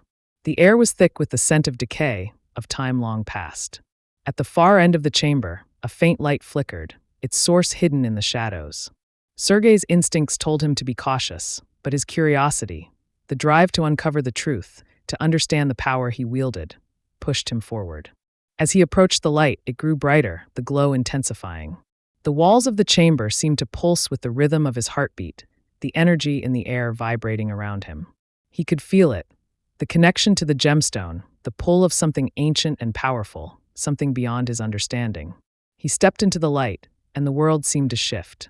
Before him stood an altar, its surface covered in ancient symbols, each one carved into the stone with an artistry that spoke of an age long forgotten. The altar was surrounded by a circle of stone pillars, each one etched with more symbols, more markings that Sergei could not decipher. But as he approached, he felt a strange sense of recognition, as though these symbols were a part of him, woven into the very fabric of his being. And in the center of the altar, resting upon a stone pedestal, was a relic. The object was unlike anything Sergei had ever seen. It was a small, crystalline sphere, glowing with an inner light, a pale, sickly green that seemed to pulse in rhythm with his own heartbeat. The air around the sphere shimmered with energy, the power it radiated almost tangible. Sergei's heart raced as he stepped closer, drawn to the relic as if by an invisible force. His hand trembled as he reached out, the gemstone in his palm now flaring with a renewed intensity, reacting to the sphere's presence. It was as if the two objects were connected, bound together by some ancient, forgotten power. "Do not touch it," a voice warned, echoing through the chamber like a thunderclap. Sergei froze, his hand still hovering above the relic. The voice was familiar. It was the figure, the keeper of the price, speaking to him once more. "You have come far," the voice continued, "but this is where your path ends. The relic is the key to your destruction. Touch it, and you will unleash a power beyond your control. It is the final price." Sergei's mind reeled. The relic, the sphere, was the key? The final price? He had no choice but to face it. The power in his hand, the gemstone, had already begun to merge with his own essence. There was no turning back now. "I won't be controlled," Sergei said, his voice steady despite the fear that gnawed at him. "I've already paid the price. I'll finish this." With a deep breath, Sergei reached out and touched the sphere. The moment his fingers made contact, a surge of energy exploded through the chamber, an unearthly, blinding light that engulfed everything. The ground beneath him trembled, the air crackling with raw power. Sergei staggered back, his body convulsing as the energy coursed through him, burning away the last remnants of his resistance. He could feel the gemstone in his hand, pulsing wildly as if reacting to the sphere, reacting to the energy that was now consuming him. The light from the sphere wrapped around him like tendrils, pulling him deeper into its core. The whispers returned, louder now, echoing in his mind with a relentless fury. "You have touched it. You have unleashed the power. Now there is no escape." You will pay the price in full." Sergei screamed in agony as the power overwhelmed him, the light searing into his soul. His body was no longer his own. It was as if the very essence of the gemstone, the very force of the relic, was now merging with him, consuming him, breaking him down. And then, just as suddenly as it had begun, the light vanished. The chamber fell into an oppressive silence, and Sergei collapsed to his knees, gasping for breath. His body trembled, his skin slick with sweat, his heart pounding in his chest. The relic, the sphere, was gone, its presence no longer felt. The power it had unleashed, however, still lingered within him, a dark force that threatened to consume him from the inside out. Sergei's vision blurred, the edges of the world fading in and out as if his very mind was slipping away. He struggled to stay conscious, to hold on to the fragments of his sanity. But it was no use. The price had been paid, and now there was no turning back. Sergei's vision flickered as though he were caught between two worlds. The remnants of the searing light still flashed in his mind, a painful memory etched into the fabric of his soul. The power he had claimed, the relic he had touched, it all weighed heavily on him now. It was not the liberation he had expected. Instead, it felt like a curse, an unshakable, suffocating force that had latched onto his very being. He tried to stand, his body protesting against the movement. Every part of him felt foreign, as though the energy from the gemstone and the relic had reshaped him, twisted him. He could feel the darkness crawling beneath his skin, tendrils of it reaching into his veins, like an insidious infection spreading through his blood. His breath came in short, frantic gasps, and his muscles twitched uncontrollably, as if fighting against the power that had taken root inside him. "No," Sergei muttered, forcing himself to his feet. "I can still control this. I will not succumb." But deep down, the doubt lingered. The whispers, the voices that had once seemed like a mere nuisance, were growing louder again.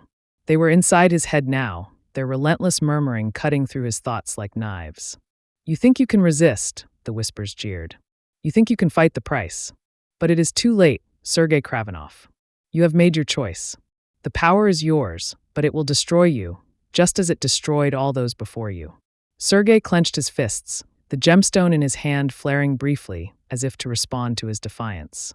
He could feel it, the pull of the power, the thirst for more. It was intoxicating. The need to unleash it, to wield it without restraint, was almost overwhelming. But he couldn't give in. Not now.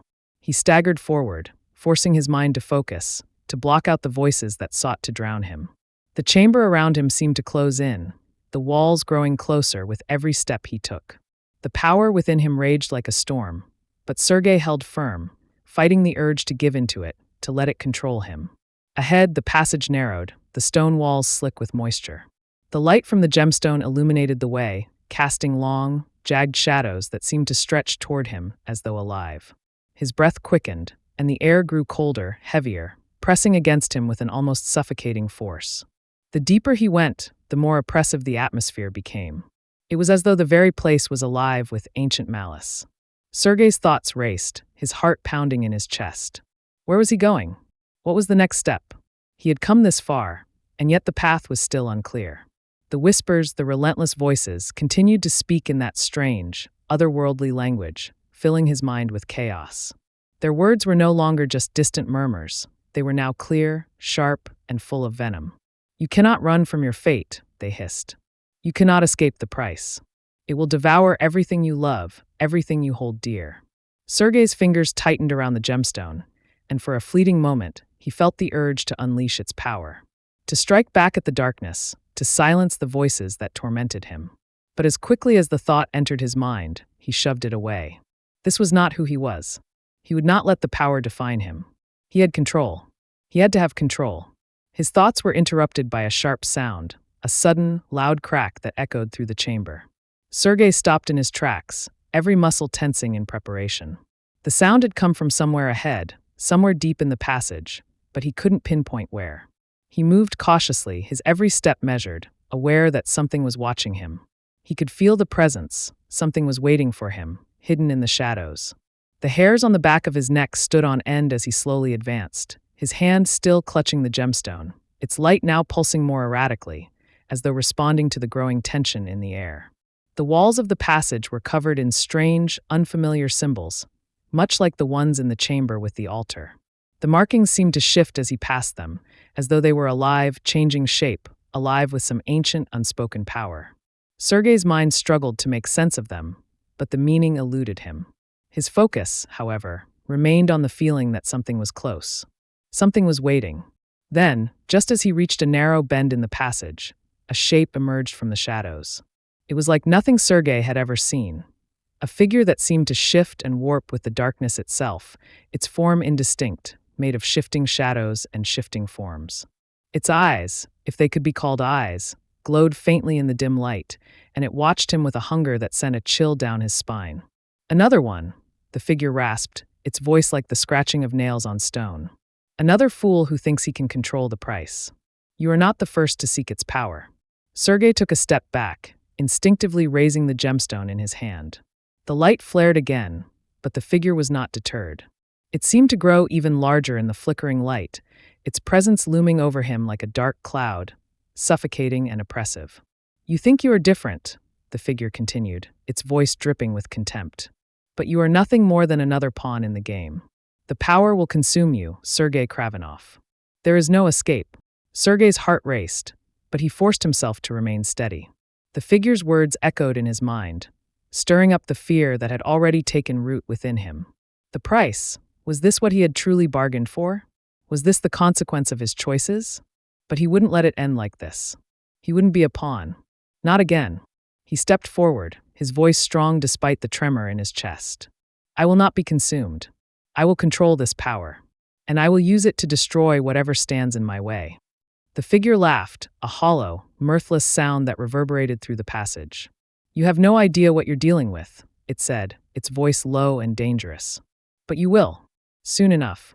With a flick of its hand, the figure moved, and in an instant, the chamber was filled with an unbearable, crushing weight. The shadows closed in, wrapping around Sergei like chains, dragging him toward the figure. The gemstone in his hand pulsed with frantic energy, but it wasn't enough. The darkness was too strong. Sergei struggled against the pull, his body racked with a sudden, unrelenting pain. The power inside him flared wildly, but the figure's control over the shadows was overwhelming. Sergei's vision blurred, his body threatening to give way as the weight of the darkness pressed down on him. "You cannot escape," the figure whispered, its voice cold and final. "The price is yours to pay." Chapter 8. Into the Abyss. The world around Sergei seemed to collapse in on itself. The shadows that had consumed him held him in their unyielding grasp, their cold, writhing tendrils wrapping around his body, squeezing tighter with every passing second. He tried to struggle, but the more he fought, the stronger the shadows became, as if they fed on his resistance. His body ached. His heart pounded in his chest, but the energy within him, the dark power that had once been his ally, now felt foreign, alien. It no longer offered him the strength to fight back. It had become a curse, a force that bound him, strangled him, and dragged him deeper into the void. Through the suffocating darkness, Sergei could hear the figure's voice, echoing in his mind, its words a constant reminder of his failure. "You thought you could control it," the figure whispered, its voice like the rustle of dead leaves. "But the power you seek is not meant for you. It devours all who try to wield it. It is inevitable." Sergei's breath came in ragged gasps. His vision blurred as the shadows pressed harder, and the weight of the words, of the truth that the figure spoke, settled like a stone in his chest. He had been warned. He had known that there would be a price, but this was worse than anything he could have imagined. The power he had once felt surging within him was now a hollow, gnawing emptiness. The gemstone that had promised him strength, the relic that had tempted him with its promise of mastery over his fate, now felt like a dead weight in his hand. It no longer pulsed with energy. It was as if the very essence of the gemstone had been drained, sucked dry by the abyss that now surrounded him. The figure loomed before him, its form shifting, an ever-changing mass of darkness and shadows. Its eyes, if they could be called eyes, glowed with a sickly light, burning with an otherworldly hunger. It stepped forward, its presence oppressive, suffocating. Sergei could feel the air around him grow colder, heavier, as if the very fabric of reality was being torn apart by its presence. "You are mine now, Sergei Kravinoff," the figure said, its voice low and mocking. "You have embraced the power, but you do not understand it. You never did. You were always doomed from the moment you made your choice. Sergei struggled to move, his body trembling with the effort, but the shadows held him in place, immobilizing him. He tried to call upon the power within, but the gemstone refused to respond. It was silent, its once brilliant glow now extinguished, leaving him alone in the suffocating darkness. The figure took another step forward, and Sergei could feel the temperature drop, the air growing colder with each passing moment. His breath came in visible gasps, the cold seeping into his bones, freezing him from the inside out. But it was not the cold that terrified him. It was the feeling of his own power slipping away, of the force he had once controlled now slipping through his fingers like sand. "You are nothing," the figure said, its voice growing louder, more thunderous.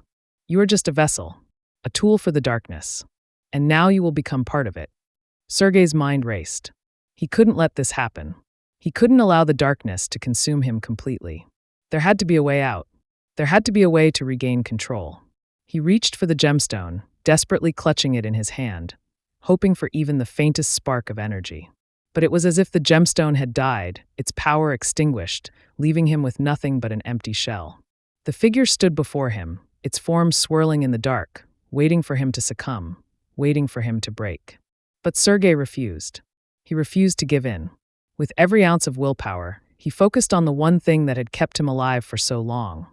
The drive to survive, to fight, to never give up. It was all he had left. And then, in the silence of the abyss, something stirred. The gemstone in Sergei's hand flickered, its faint light casting shadows on the stone floor. The figure paused, its attention momentarily diverted. Sergei's heart raced as the gemstone pulsed again, stronger this time, as if responding to the surge of his willpower. The shadows that held him began to recede, their grip loosening ever so slightly. Sergei's body was still weak, trembling, but he felt a spark of hope. It wasn't much, but it was enough. Enough to fight. The figure growled, its voice rising in anger. "No, you cannot defy me." But Sergei didn't stop. He focused all of his energy into the gemstone, into the power he had once wielded so recklessly. He channeled every ounce of his resolve, his determination, into reclaiming control. The shadows screamed as they began to dissipate, the darkness retreating like a storm cloud being pushed back by the light. Sergei's body ached, his vision blurred, but the power surged within him, stronger than it had been before. "Enough!" Sergei shouted, his voice raw and defiant. "I control this. Not you." The figure screeched in fury as the shadows that had once imprisoned Sergei began to unravel, the darkness breaking apart like shattered glass. With a final, desperate scream, the figure faded into the void, its form dissolving into nothingness, leaving only the faintest whisper of its presence behind. Sergei stood in the silence that followed, his heart still pounding in his chest, the gemstone now glowing with a steady, pulsing light. He was exhausted, his body on the verge of collapse, but he had done it. He had fought back. But the victory was hollow. The relief was fleeting. He knew this was not over. The darkness had been pushed back, but it was still there, lingering at the edges of his mind, waiting for its next chance to strike. Sergei closed his eyes for a moment, allowing himself a brief moment of peace. But deep down, he knew the truth. He could never truly escape the price. It would follow him, haunt him, until the end. And when that day came, he would have to face it. Sergei's body still trembled from the exertion. The shadows had receded, but their echo lingered in the dark corners of his mind, gnawing at him like a persistent whisper. He could feel it. The power, dark, insidious, pulsed within him, alive and hungry. His grip on the gemstone tightened as he realized that the battle was far from over. With every passing moment, the ancient energy inside him felt less like a gift and more like a burden. It was not simply a tool to be wielded. It was part of him now, fused with his very soul, demanding control. Sergei had fought to resist it, to push it back, but deep inside, he knew the truth. The darkness had already begun to claim him. He staggered forward, each step weighed down by exhaustion. His muscles screamed in protest, his mind clouded by the relentless battle inside. The passage seemed to stretch endlessly before him, the walls closing in as though the very space around him was alive, shifting in response to his every move. Where was he? How far had he traveled? The ground beneath his feet felt unstable, the earth shifting, as though it were warping in response to his presence. The very air was thick, suffused with an oppressive energy that seemed to press against him from all sides. It was as if the world itself was reacting to the power within him, bending and warping to accommodate the force he had unleashed. Sergei paused for a moment, trying to steady himself. His breathing was ragged, each inhale like shards of glass scraping against his lungs. He closed his eyes, focusing on the gemstone in his hand, willing it to offer him some guidance, some relief. But the power, though still present, remained distant.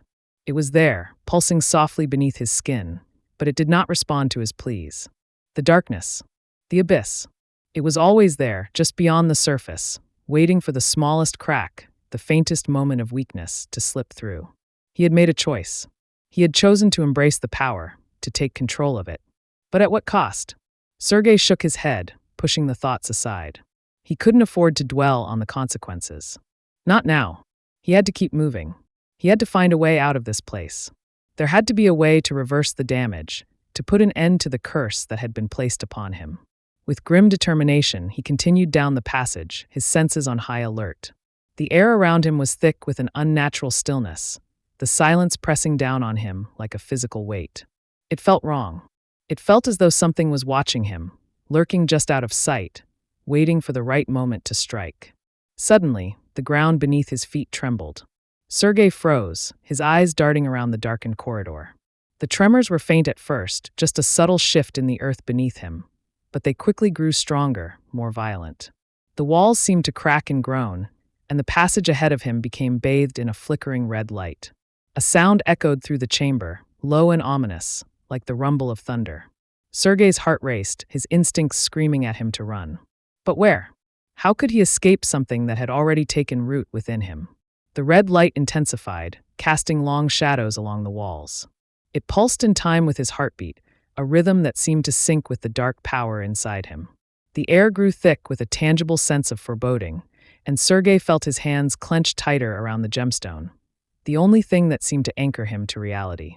And then, from the darkness ahead, a shape emerged. At first, it was barely visible, just a blur of shifting shadows. But as it came closer, Sergei could make out the distinct features of the creature. It was tall, its limbs elongated and twisted in unnatural angles. Its body was a mass of writhing darkness, its form ever-shifting, constantly in motion, as though it were made from the very shadows themselves. Its eyes, if they could be called eyes, glowed an unsettling shade of red, burning with malice. Sergei instinctively raised the gemstone, his body stiffening in preparation for the inevitable confrontation. The creature stopped a few paces away from him, its head cocking to one side as if studying him, sizing him up. Its voice, when it spoke, was a low, guttural growl that sent a shiver down Sergei's spine.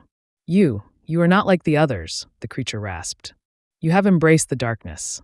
But you are weak, just like all the rest." Sergei swallowed hard, his pulse quickening. He had faced danger before, but this felt different. This was no mere beast. This was something ancient, something that had existed long before he had ever set foot in this forsaken place. It could sense his fear, his weakness, and it fed on it. The gemstone in his hand pulsed again, and for a moment, Sergei felt the power surge within him, raw, uncontrollable, but fleeting. The creature's eyes narrowed, its lips curling into a twisted smile. "You think you can control it?" the creature mocked. "You think you can control the darkness? You are its vessel now, Sergei Kravinoff, and you will do its bidding." Sergei's grip on the gemstone tightened as the creature advanced. His mind raced, searching for a way to fight back, to use the power he had gained to overcome this monstrosity. But every instinct in him screamed that this was not just another battle to be won. This was the final test. This was the moment when he would either break or become something far worse. "You are nothing," the creature continued, its voice growing louder, more insistent. "Nothing but a pawn. A tool to be discarded once you've outlived your usefulness." Sergei could feel the power inside him rising, boiling over. The shadows around them seemed to grow darker, more oppressive, as though they were closing in, suffocating him. His pulse raced, his breath coming in shallow gasps. It was like the darkness was feeding on his fear, growing stronger with every passing second. But Sergei refused to succumb. He had fought too hard, sacrificed too much to let it all end here. He wouldn't, let the darkness consume him. With a fierce cry, Sergei thrust the gemstone forward, channeling every ounce of his energy into the blast. The light from the gemstone flared brightly, cutting through the darkness like a blade. For a moment, the creature recoiled, its form flickering as if the light was burning it. But it quickly recovered, its eyes burning with fury. You cannot escape it, the creature snarled. You cannot outrun the inevitable. Sergei's heart pounded in his chest, his vision swimming with the effort. He had no idea if his attack had done any damage, but he couldn't stop now. He had to keep fighting, had to keep pushing. And as he stood there, facing down the creature, the weight of the power inside him began to shift again. The gemstone pulsed once more, brighter, fiercer, as if answering his call. Chapter 9. Unraveling Fate. The pulse of the gemstone reverberated through Sergei's entire being, a shockwave of raw energy that seemed to split the very air around him. The creature before him recoiled, its form flickering like a flame caught in the wind. But Sergei knew that it wasn't defeated, not yet. The darkness was far too deep, the creature too powerful. And the power within him, while formidable, was still in its infancy, a raging storm that he could hardly control. His breath came in ragged gasps, his body trembling with exhaustion. The air around him was thick with the scent of decay, and the shadows continued to press in, suffocating, relentless.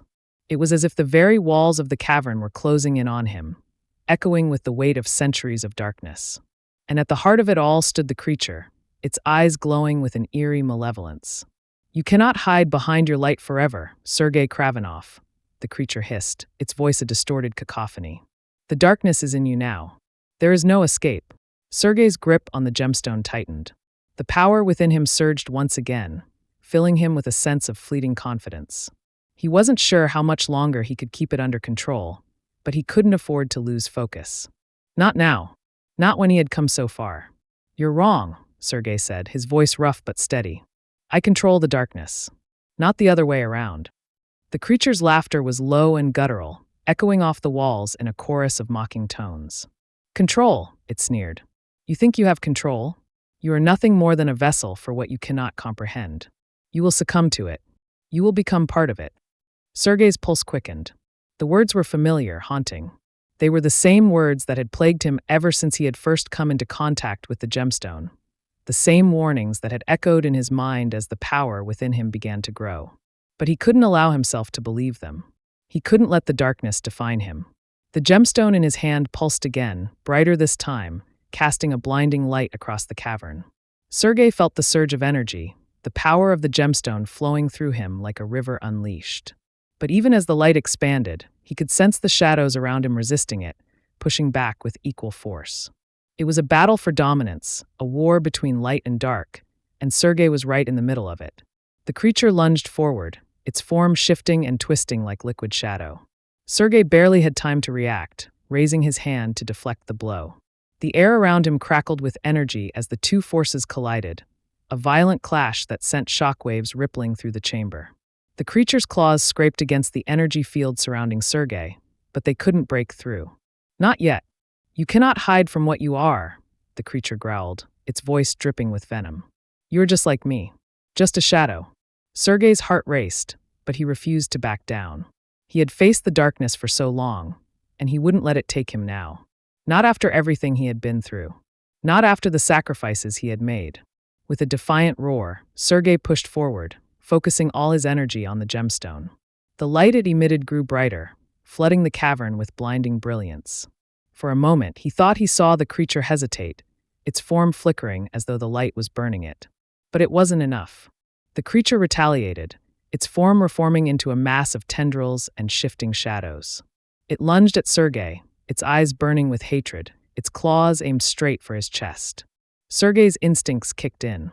He ducked to the side, narrowly avoiding the creature's attack, and lashed out with a burst of energy from the gemstone. The beam of light shot forward, slamming into the creature's side and sending it flying across the cavern. It crashed into the wall with a deafening thud, the force of the impact leaving cracks in the stone. Sergei's breath caught in his throat. He had done it. He had struck the creature down. But as he watched the creature's body writhe and contort in the rubble, he knew it wasn't over. Not yet. The creature's laughter echoed through the cavern, a mocking sound that sent a chill down Sergei's spine. It was rising again, its form pulling itself together from the shards of darkness that had been scattered by Sergei's attack. The creature's eyes burned with rage as it glared at Sergei. You cannot kill what is eternal, it snarled. I am the darkness, and I will never die. Sergei clenched his fists, his mind racing. He knew what he had to do. He had to end this, once and for all. The gemstone pulsed again, its light flashing like a beacon in the oppressive dark. Sergei could feel the energy building inside him, the power surging through his veins. It was overwhelming, all-consuming. It was everything he had ever wanted, and everything he had feared. He reached deep within himself, pushing aside the fear, the doubt, and focused on the one thing that had kept him going: the desire to survive. The desire to free himself from the curse of the darkness. The creature roared, its form twisting in fury as it charged toward him, its claws extended, ready to strike. But Sergei was ready this time. With a single forceful motion, he thrust the gemstone forward, unleashing the full force of the energy within him. The blast of light was unlike anything he had ever felt before. It surged forward like a tidal wave, cutting through the shadows and consuming everything in its path. The creature screamed, its form flickering and collapsing under the intensity of the light. For a moment, Sergei thought it was over. The creature's body disintegrated into a cloud of dark smoke, its essence scattered into the air like ashes. But as the light faded, he felt it. The darkness was still there, still lingering in the shadows, waiting for the right moment to strike again. Sergei fell to his knees, his body trembling with exhaustion. The gemstone in his hand had dimmed, its light flickering like a dying star. He had won, for now, but the war was far from over. As the last remnants of the creature's form faded into nothingness, Sergei's thoughts turned to what lay ahead. He had no illusions about what would come next. The darkness would always be there, waiting for him to slip, waiting for him to falter. But Sergei was determined. He had come too far, fought too hard to let it all slip away.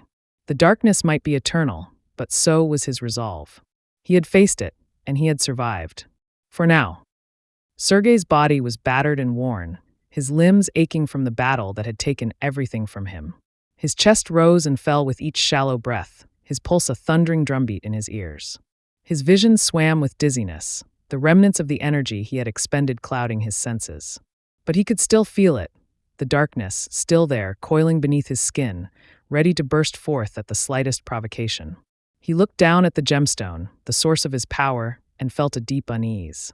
Its once bright glow had dulled to a faint pulse, like the heartbeat of something dying. Was it truly just a tool? Or was it something more, something that had taken root inside of him, changing him with each passing day? Sergei's fingers trembled as he held the gemstone. He could feel the ancient energy coursing through it, still potent, still alive. It whispered to him in the back of his mind, a voice that he could no longer separate from his own thoughts.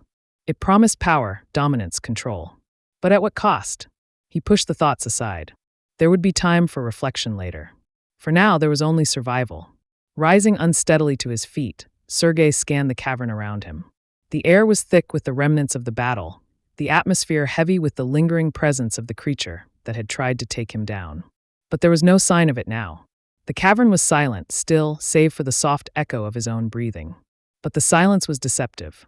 Sergei had learned long ago that silence was often the precursor to something far more dangerous. He could sense it, feel it in the air around him. The darkness was not vanquished, not truly. It was still here, lurking in the shadows, waiting to reclaim what it had lost. The gemstone pulsed again, its light flickering weakly. Sergei's grip tightened, his mind racing. He had to keep moving.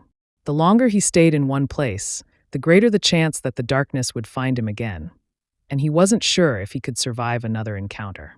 Without another thought, Sergei turned and began walking through the cavern, his footsteps echoing off the walls. The path ahead was uncertain, and he had no idea where it would lead. But he couldn't afford to stay. Not with the threat of the creature still looming, not with the power inside him still growing, twisting him. Each step felt heavier than the last, as though the weight of what he had done was starting to catch up with him. But he pushed forward, the distant sound of water dripping echoing in the darkness like a countdown. The cavern began to widen, the walls growing smoother, the air less oppressive. It almost felt like he was nearing the surface, like the world outside was waiting for him. He pushed forward, ignoring the pangs of doubt that gnawed at his mind. But then he saw it, a figure standing motionless in the distance. At first, Sergei thought it was a mirage, a trick of the light. But as he approached, the figure remained clear and distinct. It was a woman, tall, regal, her long dark hair flowing around her like a veil. Her eyes glowed with an unnatural light, cold and unyielding. She stood as though she belonged in the cavern, her presence commanding, unshakable. Sergei halted, instinctively reaching for the gemstone. The air around him seemed to grow colder, the shadows deepening as though the very atmosphere was reacting to the woman's presence. "You are not what you seem," the woman's voice rang out, her words sharp and clear, cutting through the silence like a blade. "You are no mere man, Sergei Kravinoff. You have become something else entirely." Sergei narrowed his eyes, his grip tightening on the gemstone. "Who are you?" he demanded, his voice hoarse from the strain of his battle. "And how do you know my name?" The woman's lips curled into a smile, a knowing, almost pitying smile. "I have been watching you, Sergei. Watching you as you struggle, as you fight against what you are becoming." She stepped forward, her movements fluid and graceful, almost otherworldly. "But there is no escaping your fate. The darkness has already claimed you, and you are its vessel now." Sergei's heart skipped a beat. Her words rang in his mind, familiar and cold. "No," he whispered, shaking his head. "I am not what you think. I control it. I've been fighting it." She shook her head slowly, her eyes never leaving his. "You can fight it all you want, Sergei, but it will never let you go. Not now. Not when it has already made you its own." Her gaze softened for a brief moment, almost as if she pitied him. "You are stronger than you realize, but that strength comes with a price. The darkness inside you is ancient, and it will use you until you are no longer yourself." Sergei took a step back, his pulse racing. He felt the power within him surge at her words, like a beast roused from its slumber. It wanted to break free. It wanted to take control. "No," he growled, his voice trembling with a mixture of rage and fear. "I won't let it control me. I can't let it win." The woman's eyes gleamed, almost as if she found his resistance amusing. "You still don't understand," she said, her voice gentle but firm. "It's not about control. It never was. The darkness doesn't ask for your permission. It doesn't need your will. It is inevitable." Sergei's hand tightened around the gemstone, his knuckles white. "I'll fight it. I won't let it take me." The woman's expression hardened, her eyes narrowing. "You are too late, Sergei Kravinoff. The darkness is already inside you, and it will never leave. You're bound to it now. Your fate is sealed." With those words, the woman began to fade, her form dissolving into the shadows, leaving Sergei standing alone in the cavern. The echoes of her voice lingered in the air, a haunting reminder of the truth that he had tried so hard to deny. Sergei staggered back, his breath coming in shallow gasps. His mind reeled with the weight of her words. The darkness was inside him, had always been inside him. He couldn't escape it. No matter how hard he tried, it would never let him go. The gemstone pulsed again, its light flickering weakly, as though it were responding to his turmoil. Sergei closed his eyes, trying to steady himself, trying to regain control. But it was becoming harder to focus, harder to push back against the growing sense of dread that threatened to overwhelm him. He had come so far, fought so hard to survive. But now, standing in the heart of the cavern, the weight of his fate felt heavier than ever. The darkness was closing in, and he was powerless to stop it. Chapter 10. The Final Reckoning. Sergei stood at the precipice, his feet barely touching the edge of the crumbling cliff that overlooked the vast abyss below. The wind howled around him, a violent force that seemed to echo the chaos inside his mind. The darkness was everywhere now, swirling in the air, infiltrating his every thought. It had taken root inside him, deep inside, and there was no escape.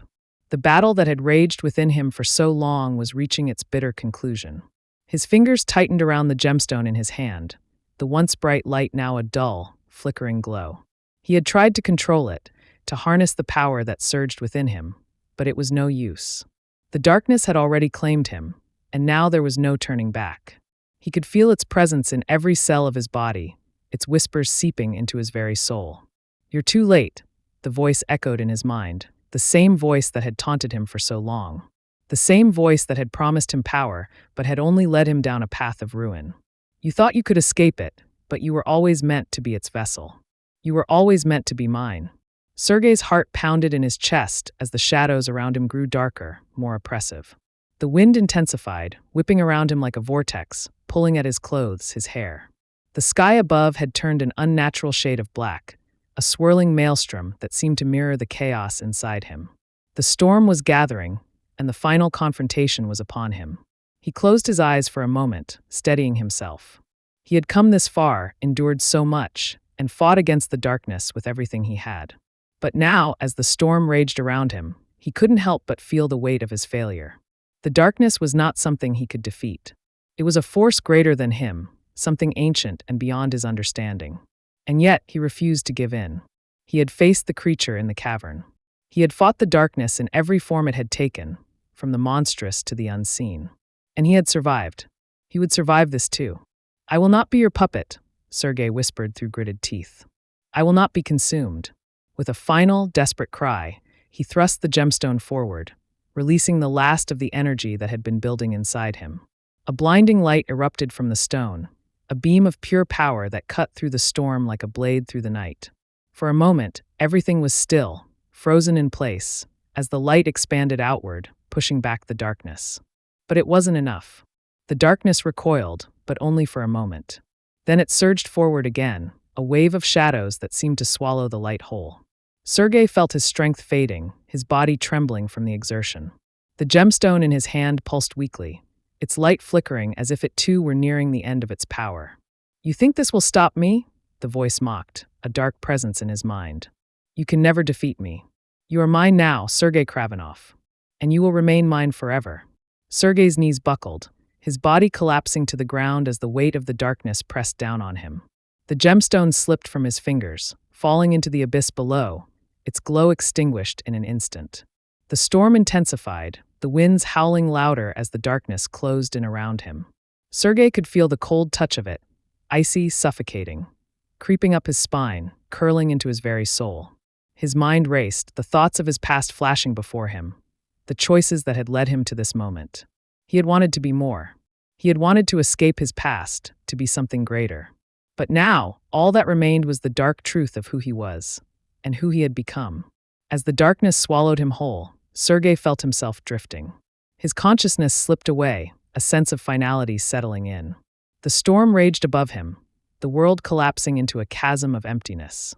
And in that moment, he realized the truth. There was no escaping the darkness. There never had been. But then something unexpected happened. A flicker of light, a small, almost imperceptible glimmer, pierced the shadows. It was a spark, a fragment of hope that had been buried deep within him. He had always known it was there, deep down. The fight, the will to survive, it hadn't left him completely. Even in the face of the darkness, he had never given up. With every ounce of strength left in him, Sergei reached out. His hand grasped for that glimmer of light, pulling it toward him, gathering it in his chest. It was a final act of defiance, a last chance at redemption. The storm wavered, as if unsure of what to do.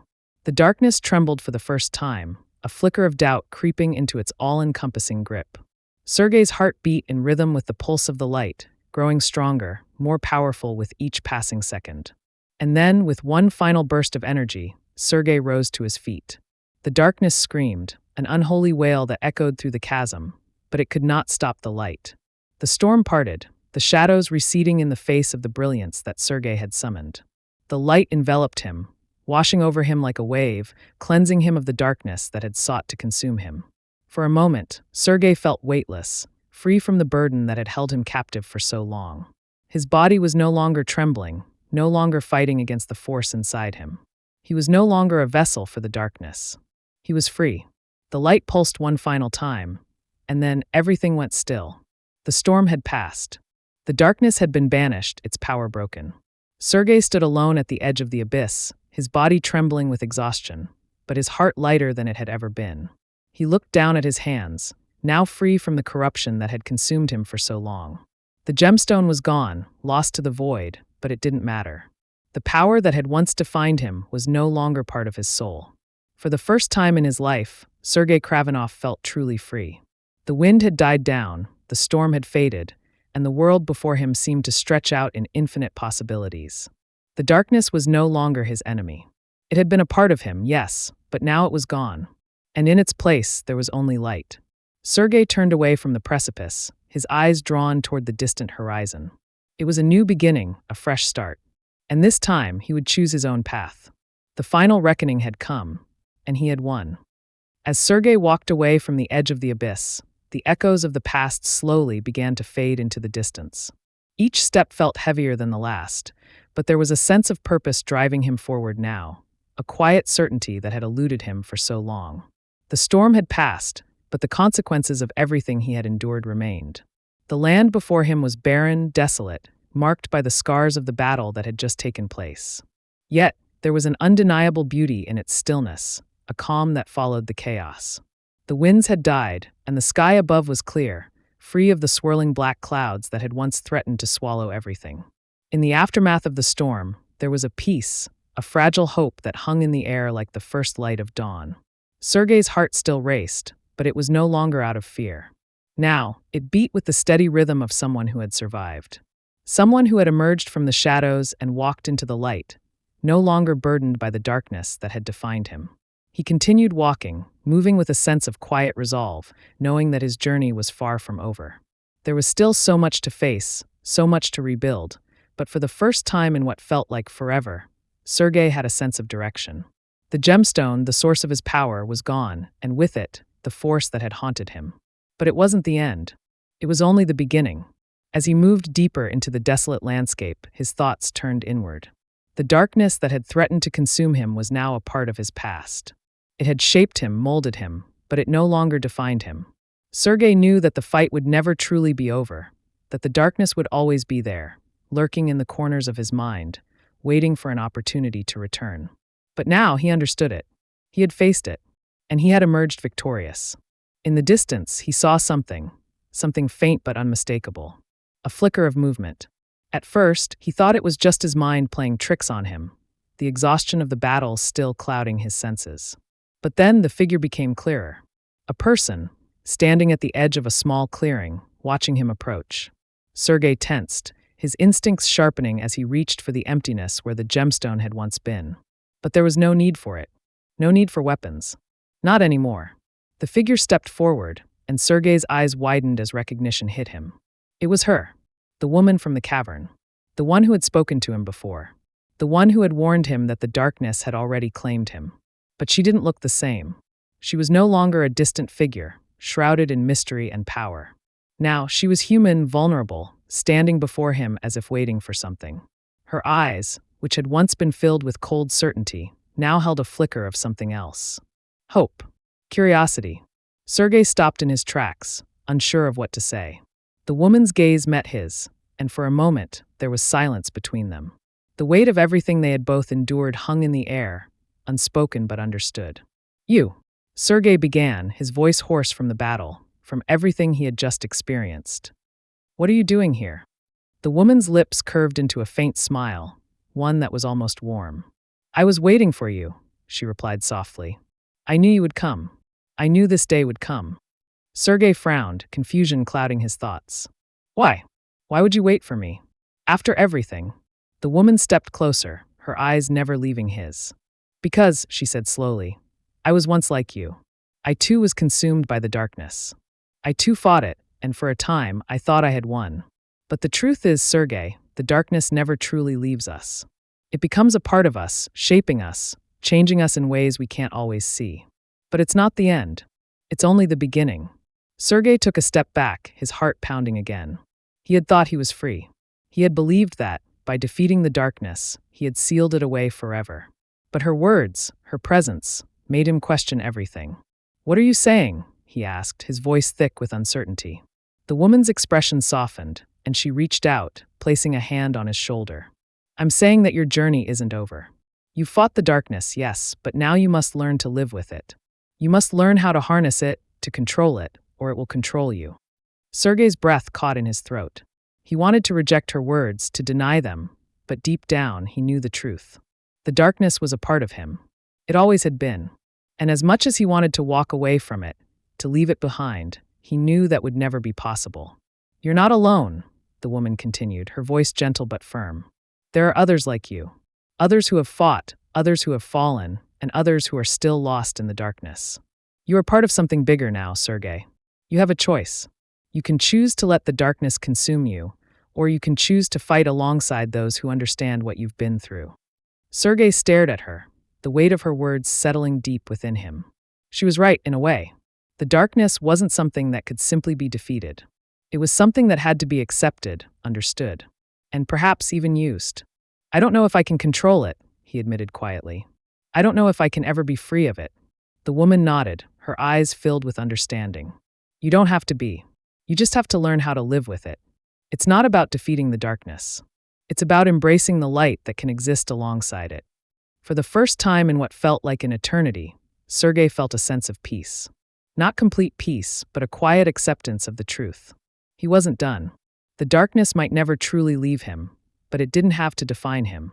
And as long as he had the strength to keep fighting, to keep moving forward, he would never truly be lost. Come with me, the woman said, turning to leave. There is much for you to learn. Sergei hesitated for a moment, then followed her, the final step in a journey that had taken him to the edge of his own soul. The storm had passed, the darkness had receded, and now the true fight was just beginning. Thank you so much for listening. If you enjoyed this story, don't forget to give it a thumbs up, share it with your friends, and subscribe for more exciting content. Your support means the world to us, and we can't wait to bring you more. Stay tuned and keep exploring with us.